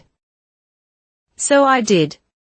I spent the next 48 hours not as a daughter, but as a forensic accountant of my own life. I dug through archived email accounts, pulled bank statements from dormant credit cards, and scrolled back years in my phone's messaging history. Quinn and I built a timeline. It was not a family history. It was a chain of evidence. We started with Aunt Ruth. This was our foundation. I created a folder and began to scan. It was not a story of love. It was a file of logistics. I found the pharmacy receipts dated every Tuesday for a full year for her anticoagulants and her pain medication. I found the taxi receipts for the rides I took from my office to her farm when my car was in the shop, 3 times a week. The cost was significant. I found the scanned care schedules I had coordinated with the hospice nurse. My name was on every weekend slot, every holiday. S. Rivera, 8 hours. S. Rivera, 12 hours. S. Rivera, overnight. I found my own call logs showing the weekly check-ins with her doctors, and I found my copy of the will. I had read it, but I had not seen it. Quinn had me read one sentence aloud.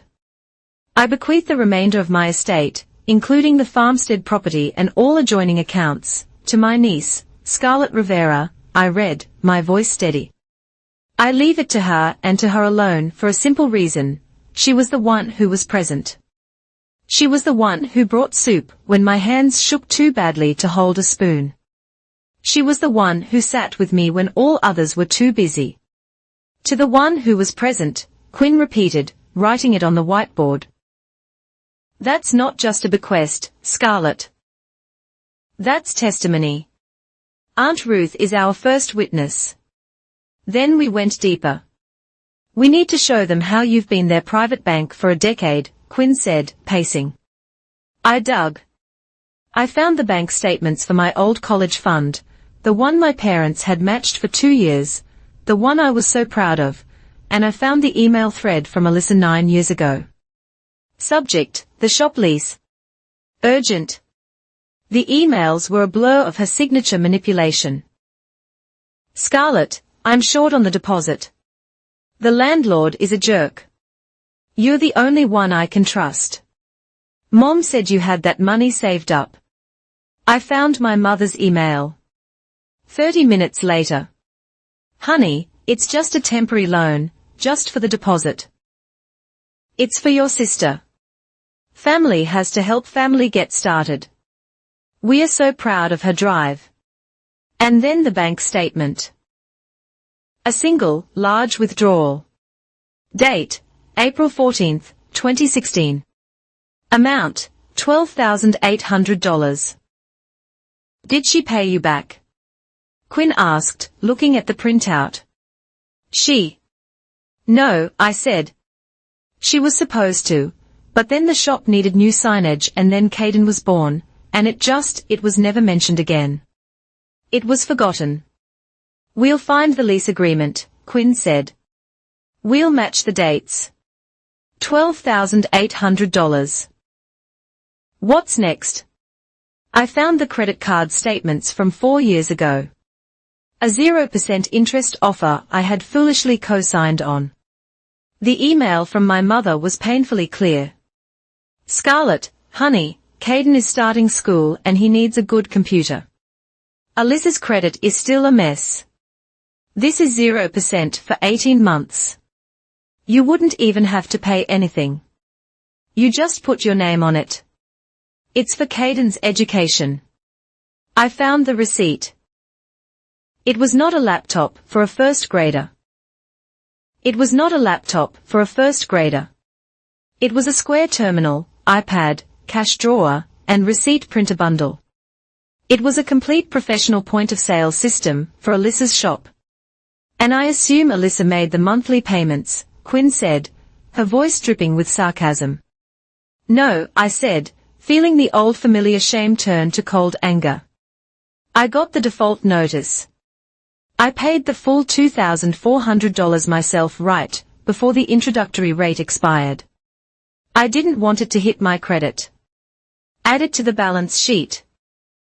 They are not just asking for $60,000, Quinn said. They are asking for $60,000 more. Then we built the counter timeline to their emotional damages claim. I exported the family group chat. It was a simple, devastating document. We laid it out side by side with their Exhibit A, their claim. Thanksgiving 2023, absent. Our evidence, my text message from that day. Happy Thanksgiving, everyone. I'm on call at the hospital all day, but I'm thinking of you. Result, read by Mom, Dad, Alyssa. No response. Their claim. Christmas 2023, absent. Our evidence, my text message. Merry Christmas. Just finished a 24-hour shift. Too tired to drive over, but hope you have a wonderful day. My gift for the kids is on its way. Result, read by Mom. Dad. Alyssa. 1 hour later. A photo posted by Alyssa of her kids opening other gifts. Caption, Santa was so good to us. Their claim, pattern of neglect. May 2024. Present. Our evidence, my text message announcing my promotion. Read. No response. Our evidence, my text message announcing my move to Denver. Read. No response. Quinn looked at the printed out chat log. They are suing you for abandoning them when they didn't even have the basic human decency to text congratulations or drive safe. This is unbelievable. It was just normal, I said, the words tasting like ash. It was just how it was. It's not normal, Scarlett. Quinn said, it's pathological, and now it's evidence. The final piece came from Quinn's own discovery. The emergency hearing for the injunction was set for the following Wednesday. Quinn had filed a counter-motion demanding they produce any and all documentation for their emotional damages claim. She called me on Sunday night. I've got their response, she said. And it's nothing, Scarlett. It is nothing. I asked for psychiatric evaluations. I asked for therapy invoices. I asked for prescription receipts. Anything. Do you know what they sent me? The list of parties I missed. The list of parties you missed, she confirmed. They have no medical documentation, no diagnosis, no proof of insomnia or severe depression. Their entire $250,000 claim for future therapy is based on the fact that you were not present to help Alyssa set up for a barbecue. They have no case, Scarlett. They have a temper tantrum with a filing fee. I hung up the phone. I stood in my quiet living room. I felt that coldness settle into my bones. It was not a feeling of cruelty or heartlessness. It was not the cold of revenge. It was the cold of clarity. It was the perfect, sterile, clinical understanding that I was not dealing with a family. I was dealing with a hostile corporate entity, an entity that saw me as a subsidiary, a wholly owned asset. And when I transferred that asset, when I moved myself to Denver, I had breached my contract. This lawsuit was not an emotional plea. It was a collection attempt. This clarity was a gift. It meant I did not have to feel guilty. I did not have to feel sad. I did not have to mourn the loss of a family, because this entity was never my family. They were just my creditors, and they were coming to collect on a debt I had never actually owed. I walked to my printer. I pulled up the single most important piece of evidence, the screenshot from Ashlyn. The DM between my mother and Alyssa. Alyssa, her place looks expensive. Alyssa, find out what her salary is. We could use that. Alyssa, she owes us. She needs to help. I printed it. I slid the warm paper into a clear sheet protector. I wrote on the label at the bottom, Exhibit A, Motive. Gabe had been watching me for 2 days. He had watched me build spreadsheets of my own trauma. He had watched me scan receipts with a grim, focused efficiency. He did not offer advice. He did not tell me what to do. He just made sure I ate. He kept my coffee cup full. He took Milo for long, quiet walks. The night before the hearing, I was sitting on my sofa, staring at a wall. I had 3 identical grey suits, all from Northbridge, cleaned and hanging in my closet. I was ready.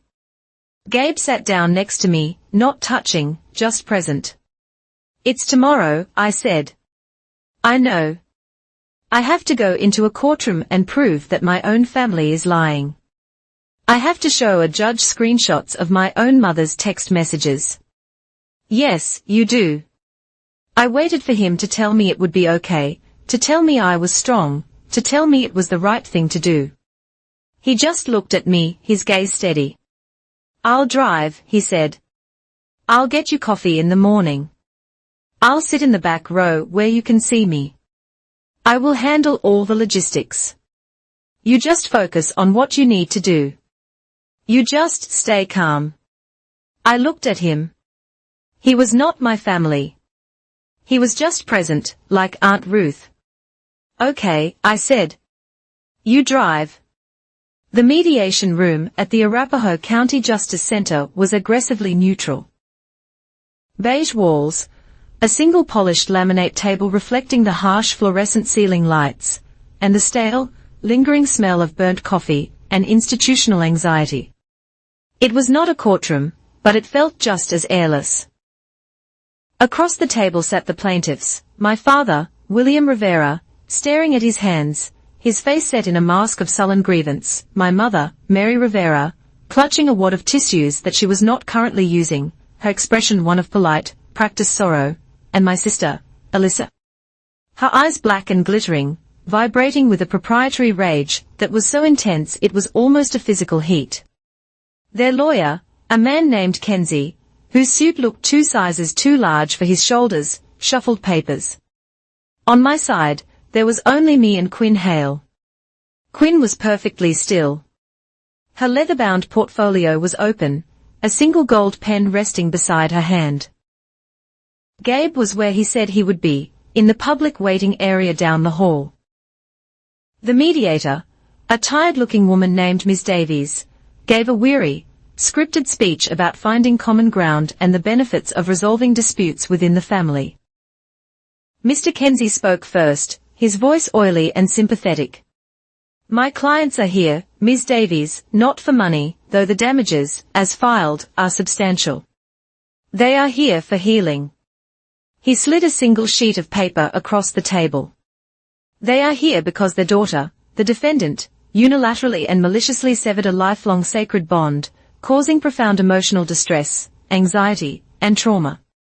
He paused for effect. However, to begin the healing process and to avoid the pain of a public trial, my clients are prepared to settle. They are asking for 2 things. First, a formal written apology for the abandonment and the pain caused. And second, a one-time good faith payment of $120,000.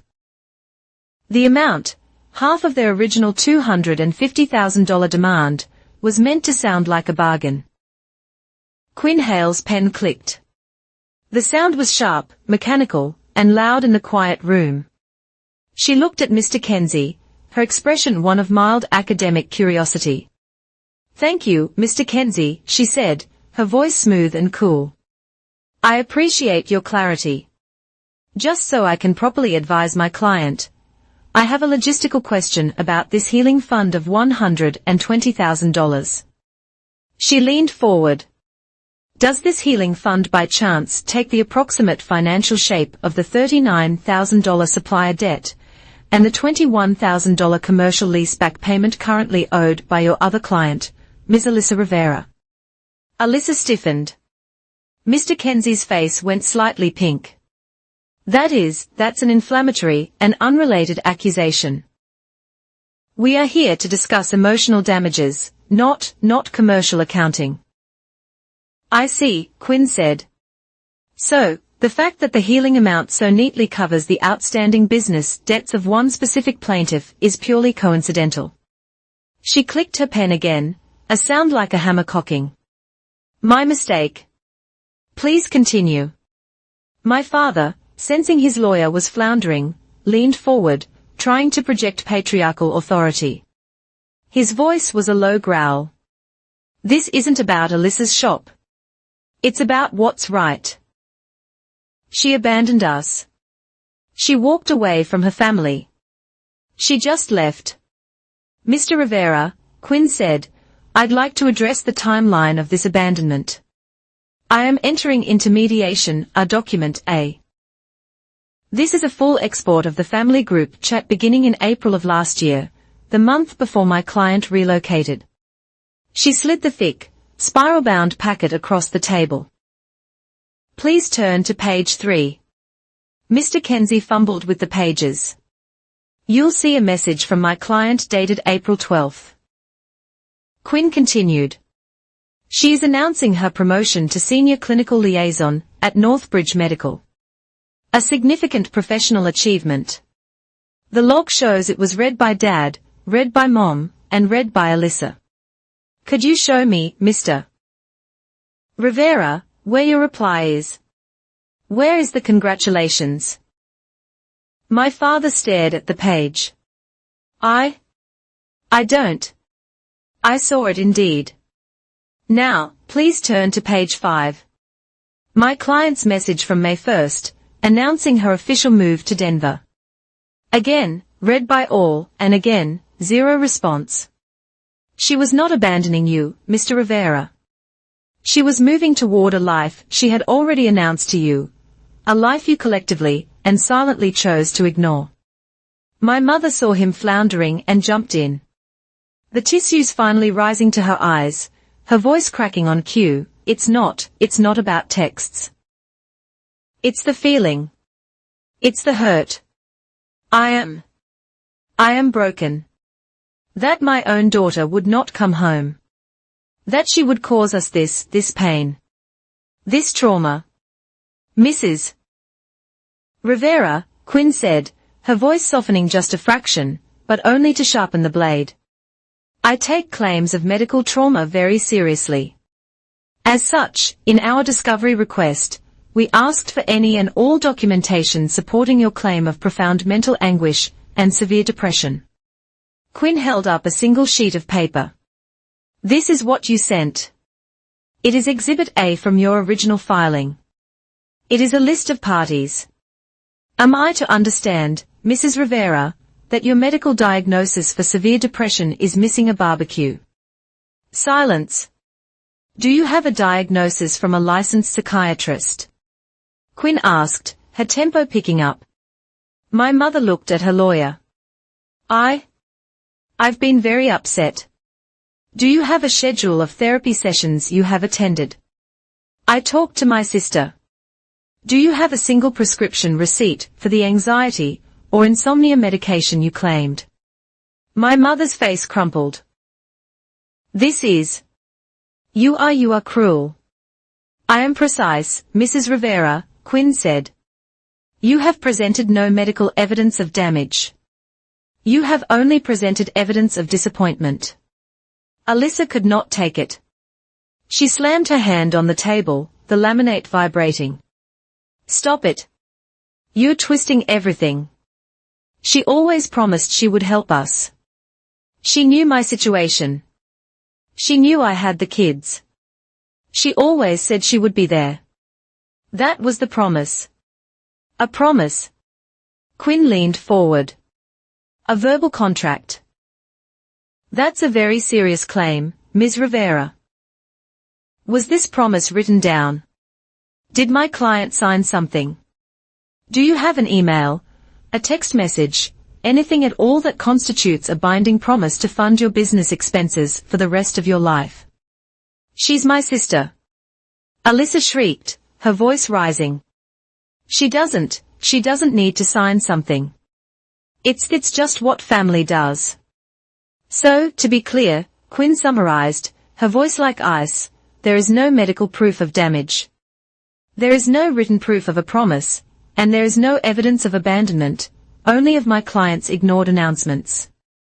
She paused, letting the vacuum settle in the room. However, Quinn continued, her voice dropping, while you lack documentation of my client's debts to you, we have ample documentation of your debts to her. She slid a new document across the table. Document B. This is a bank statement from my client's college savings account dated April 14, 2016. It shows a withdrawal of $12,800. She slid a second paper. Document C. This is a commercial lease agreement for Alyssa's chic boutique. The lease is signed by Alyssa Rivera. The date of the lease execution requiring a deposit is April 14, 2016, the exact same day the money left my client's college fund. The room went completely, profoundly silent. My father looked at Alyssa. My mother just stared at the table. Mr. Kenzie looked like he had just swallowed a fly. Was that loan ever repaid, Ms. Rivera? Quinn asked softly. Alyssa's face was white. That was a family thing. It was a gift. It was labeled a loan in your emails, which we also have, Quinn said. Added to the $2,400 my client paid for your POS system, which you claimed was a computer for your son. The plaintiffs are already indebted to the defendant for over $15,000, not accounting for interest. And finally, Quinn said, there is the matter of the inheritance. She looked at me. It was my cue. I did not look at them. I did not look at my mother or my sister. I looked at the mediator. Ms. Davies, I began, opening my own portfolio. I took out the single sheet of paper. My Aunt Ruth's will, I began, and I was proud that my voice did not shake. It was the voice of the senior clinical liaison presenting data. It is very clear. I am reading from the bequest. I read the words I had practiced. I bequeath the remainder of my estate, including the farmstead property and all adjoining accounts, to my niece, Scarlett Rivera, I read, my voice steady. I leave it to her and to her alone for a simple reason, she was the one who was present. To the one who was present, Quinn repeated, writing it on the whiteboard. She was the one who brought soup when my hands shook too badly to hold a spoon. She was the one who sat with me when all others were too busy. I placed the paper on the table. The estate was not left to the family. It was left to the one who was present. I am the one who was present. The claim that this is family money is factually incorrect. It is my money, willed to me by my aunt for services rendered that no one else at this table was willing to perform. Mr. Kenzie's face was pale. He looked at his clients. He looked at Quinn. He looked at the mediator. Ms. Davies, he said, his voice strained. We, my clients, request a 10-minute recess to confer. Granted, the mediator said. They shuffled out of the room. My mother was openly weeping now, a real, ugly, gasping sound. My father was pulling her by the arm. Alyssa just stared at me as she passed. Her look so toxic, so full of pure hatred. It was almost a physical force. I took a sip of water. My hand was steady. They returned exactly 10 minutes later. The energy had shifted. The outrage was gone, replaced by a sullen, desperate pragmatism. Mr. Kenzie sat down. He did not make eye contact. My clients, in the interest of family harmony, are willing to reduce their demand significantly. He pushed a new paper across the table. It had a number written on it. $60,000. The exact amount Alyssa had demanded in my living room. The amount to cover her debts. They are willing to settle this today for $60,000. He said, no apology required. Quinn Hale looked at the paper. She looked at me. I gave a single, almost imperceptible nod. Thank you, Quinn turned back to Mr. Kenzie. We appreciate the generous offer. We will, of course, be declining. Declining? Mr. Kenzie sputtered.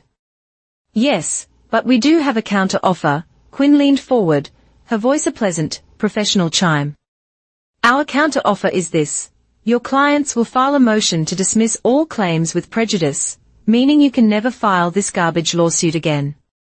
In return, we will not file a countersuit for the $15,200 you already owe my client, and we will not seek to recover our legal fees from you, which I assure you are substantial. The blood drained from my mother's face. This is extortion. This is a gift, Mr. Rivera, Quinn said. This is us letting you walk away. Alyssa lost control. It was not a calculated burst of anger. It was a genuine, feral snap. You bitch, she screamed, lunging halfway across the table before her lawyer put a hand on her arm. This is stupid. We have a right to that money. If she just sold the damned farmhouse, it would all be over. It's just sitting there. She doesn't even use it. The mediator for the first time looked alarmed. Ms. Rivera, but Quinn just held up a hand, a small, satisfied smile on her face. She clicked her pen. Thank you, Alyssa, she said, scribbling a note. I was wondering what this was really about. Sell the farmhouse. I'll make a note of that for the trial. You've just confirmed my client's entire case. You're not seeking damages for hurt feelings. You're trying to liquidate an asset that does not belong to you. Alyssa's face went from red to ashen. She knew it. Her lawyer knew it. This mediation is over. Mr. Kenzie slammed his own folder shut. We will see you in court. Yes, Quinn said, standing up and gathering her papers with a calm, efficient grace. You will. They stormed out of the room. My mother, my father, my sister, a united front of rage and defeat. The mediator sighed, looking at us. Well, that was something. The Arapahoe County District courtroom was cold. It was not a metaphorical cold. It was a physical, penetrating chill that seeped up from the marble floors and radiated from the dark, heavy, polished wood of the benches. The air smelled of old paper, floor wax, and a faint metallic tang of human anxiety. The only sound in the entire high-ceilinged room was the slow, mechanical clack-clack-clack of the large, round clock on the wall. Each movement of the second hand was a separate, distinct, unforgiving event. I sat beside Quinn, my back straight. I was wearing my best grey suit. I felt like I was at work. My father, my mother, and Alyssa sat at the plaintiff's table. They looked smaller here, diminished by the formality of the room. Their lawyer, Mr. Kenzie, stood up. His voice was thick with a false, practiced sympathy. He addressed the judge. Your Honor, we are here today because of a tragedy. A family has been ripped apart. My clients, William and Mary Rivera, and their daughter, Alyssa, have suffered a profound emotional crisis. They have suffered a loss of reunification, a willful abandonment by their daughter and sister, the defendant, at a time of their greatest need. The judge, a woman named Harrison with sharp eyes and steel gray hair, looked at him over her glasses. Thank you, counselor. The court has read your complaint. Now, show me the damages. Mr. Kenzie blinked. The damages, the judge repeated, her voice flat, devoid of all patience. You are claiming severe depression, profound mental anguish, and insomnia. I am now asking you to present the court with the evidence of this medical damage.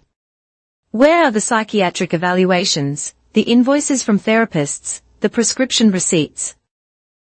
You are asking this court to take the extraordinary step of freezing this woman's assets. You must first prove that any damage has actually occurred. Mr. Kenzie shuffled the papers on his lectern. Well, Your Honor, the damage is it is a deep emotional wound. It is not something one can so easily quantify with a receipt. I am not asking you to quantify it, Mr. Kenzie. I am asking you to prove it, the judge said, her voice hardening. Do you have a single medical bill, a single diagnosis from a licensed professional, a single piece of paper, to support this claim of a profound emotional crisis? My mother clutched her tissues. Alyssa stared at the judge. Mr. Kenzie's face was pale.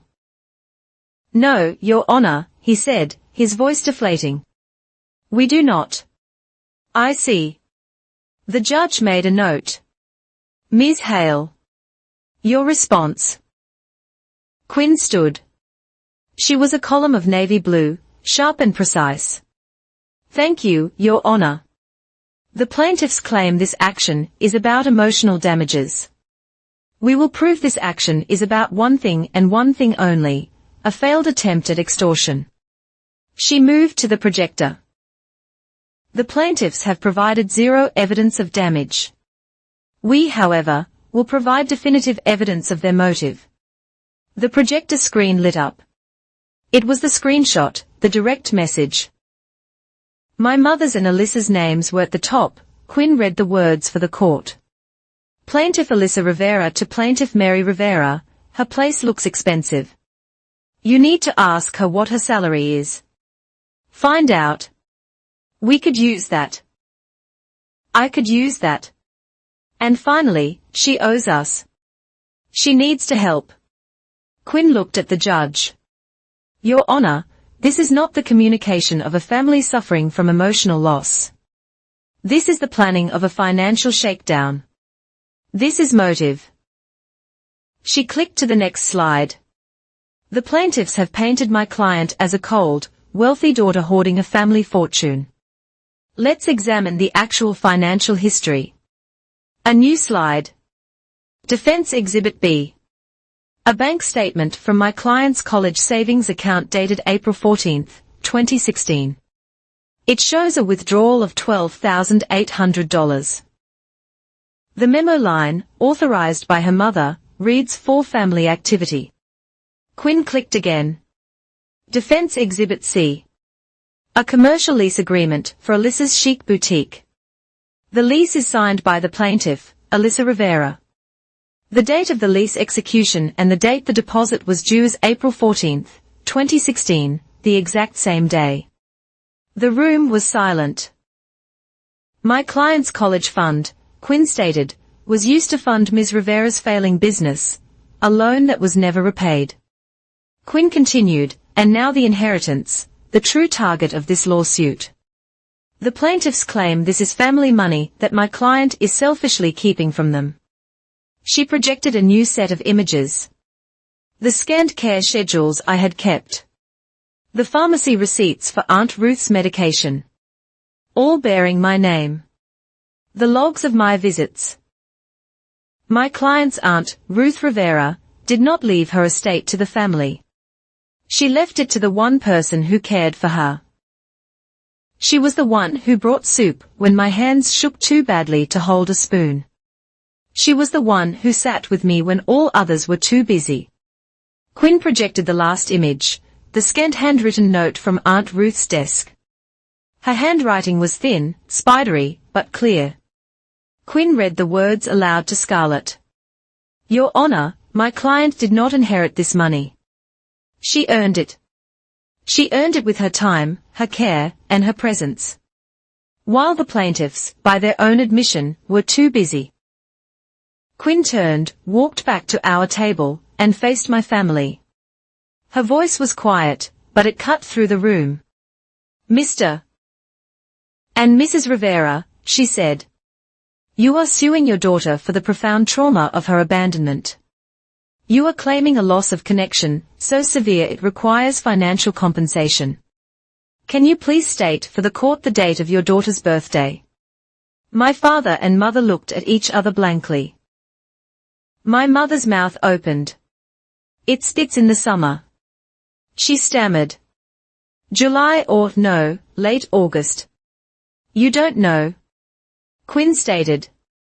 Did either of you call her or text her on her birthday in the last 2 years? My father stared at his hands on the table. My mother's face began to crumple. We were busy. Alyssa's children. It was, Quinn continued, thank you. No further questions. Alyssa saw it all slipping away. She did the only thing she knew how to do. She put her head in her hands and began to sob. It was a loud, ugly, theatrical performance. Her shoulders heaving. She's twisting everything. She's lying. We just wanted our family back. We just love her. The judge's gavel cracked. Not a loud boom, but a sharp, acidic tap. Ms. Rivera, Judge Harrison said, her voice like ice. Control yourself. This is a court of law, not a matinee. You will maintain order.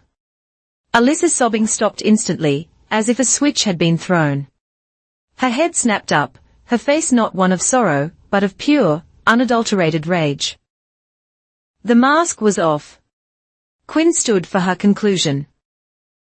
Your Honor, the facts are simple. The plaintiffs have provided zero evidence of any emotional damages. We have provided definitive, documented evidence of their financial motive. We have proven a history of financial extraction. And we have proven that the inheritance they seek was specifically and intentionally willed to my client because of their own long-term documented neglect. This is not a claim for emotional damages. This is a claim for access to assets that do not belong to them. We ask that you dismiss all claims with prejudice and deny the motion for injunction. Quinn sat down. The room was utterly still. The clack-clack-clack of the wall clock was the only sound. It was the loudest sound in the world. I felt the polished wood of the bench against my back. I looked at my hands folded on my lap. They were not shaking. I was not a daughter. I was not a sister. I was the defendant. And I was calm. Judge Harrison looked down at the pile of evidence. She looked at the screenshot of the direct message. She owes us. She looked at the copy of Aunt Ruth's will. She was the one who was present. She looked at the bank statement for $12,800. She looked at the printout of the family group chat with its long, damning column of read receipts and no replies. She looked at my father, at my mother, at Alyssa. Then she took off her glasses and rubbed the bridge of her nose. This, she said, her voice quiet, but carrying to every corner of the room, is one of the most frivolous and vindictive actions I have ever had the misfortune of seeing. She looked directly at me. The court hereby dismisses all claims for emotional damages with prejudice. The emergency motion to freeze the defendant's assets is denied. Her hand moved. The gavel struck the wooden sound block. Thunk. It was a dull, heavy, final sound. The sound of a lock engaging. The sound of a door closing forever. The sound of an ending. The sound echoed. Just for a second, in the cold, quiet room. Alyssa's mouth was open, a silent, fish-like O of pure disbelief. My mother swayed, her hand flailing out to grab the table for support, her face ashen. My father just looked down at his own shoes, as if they were the most interesting things in the world. I did not look at them. I did not look at Quinn. I just closed my eyes and I let out a breath I feel like I have been holding for 33 years. The story has concluded. This is the end of the story. This is the end of the story. This is the end of the story.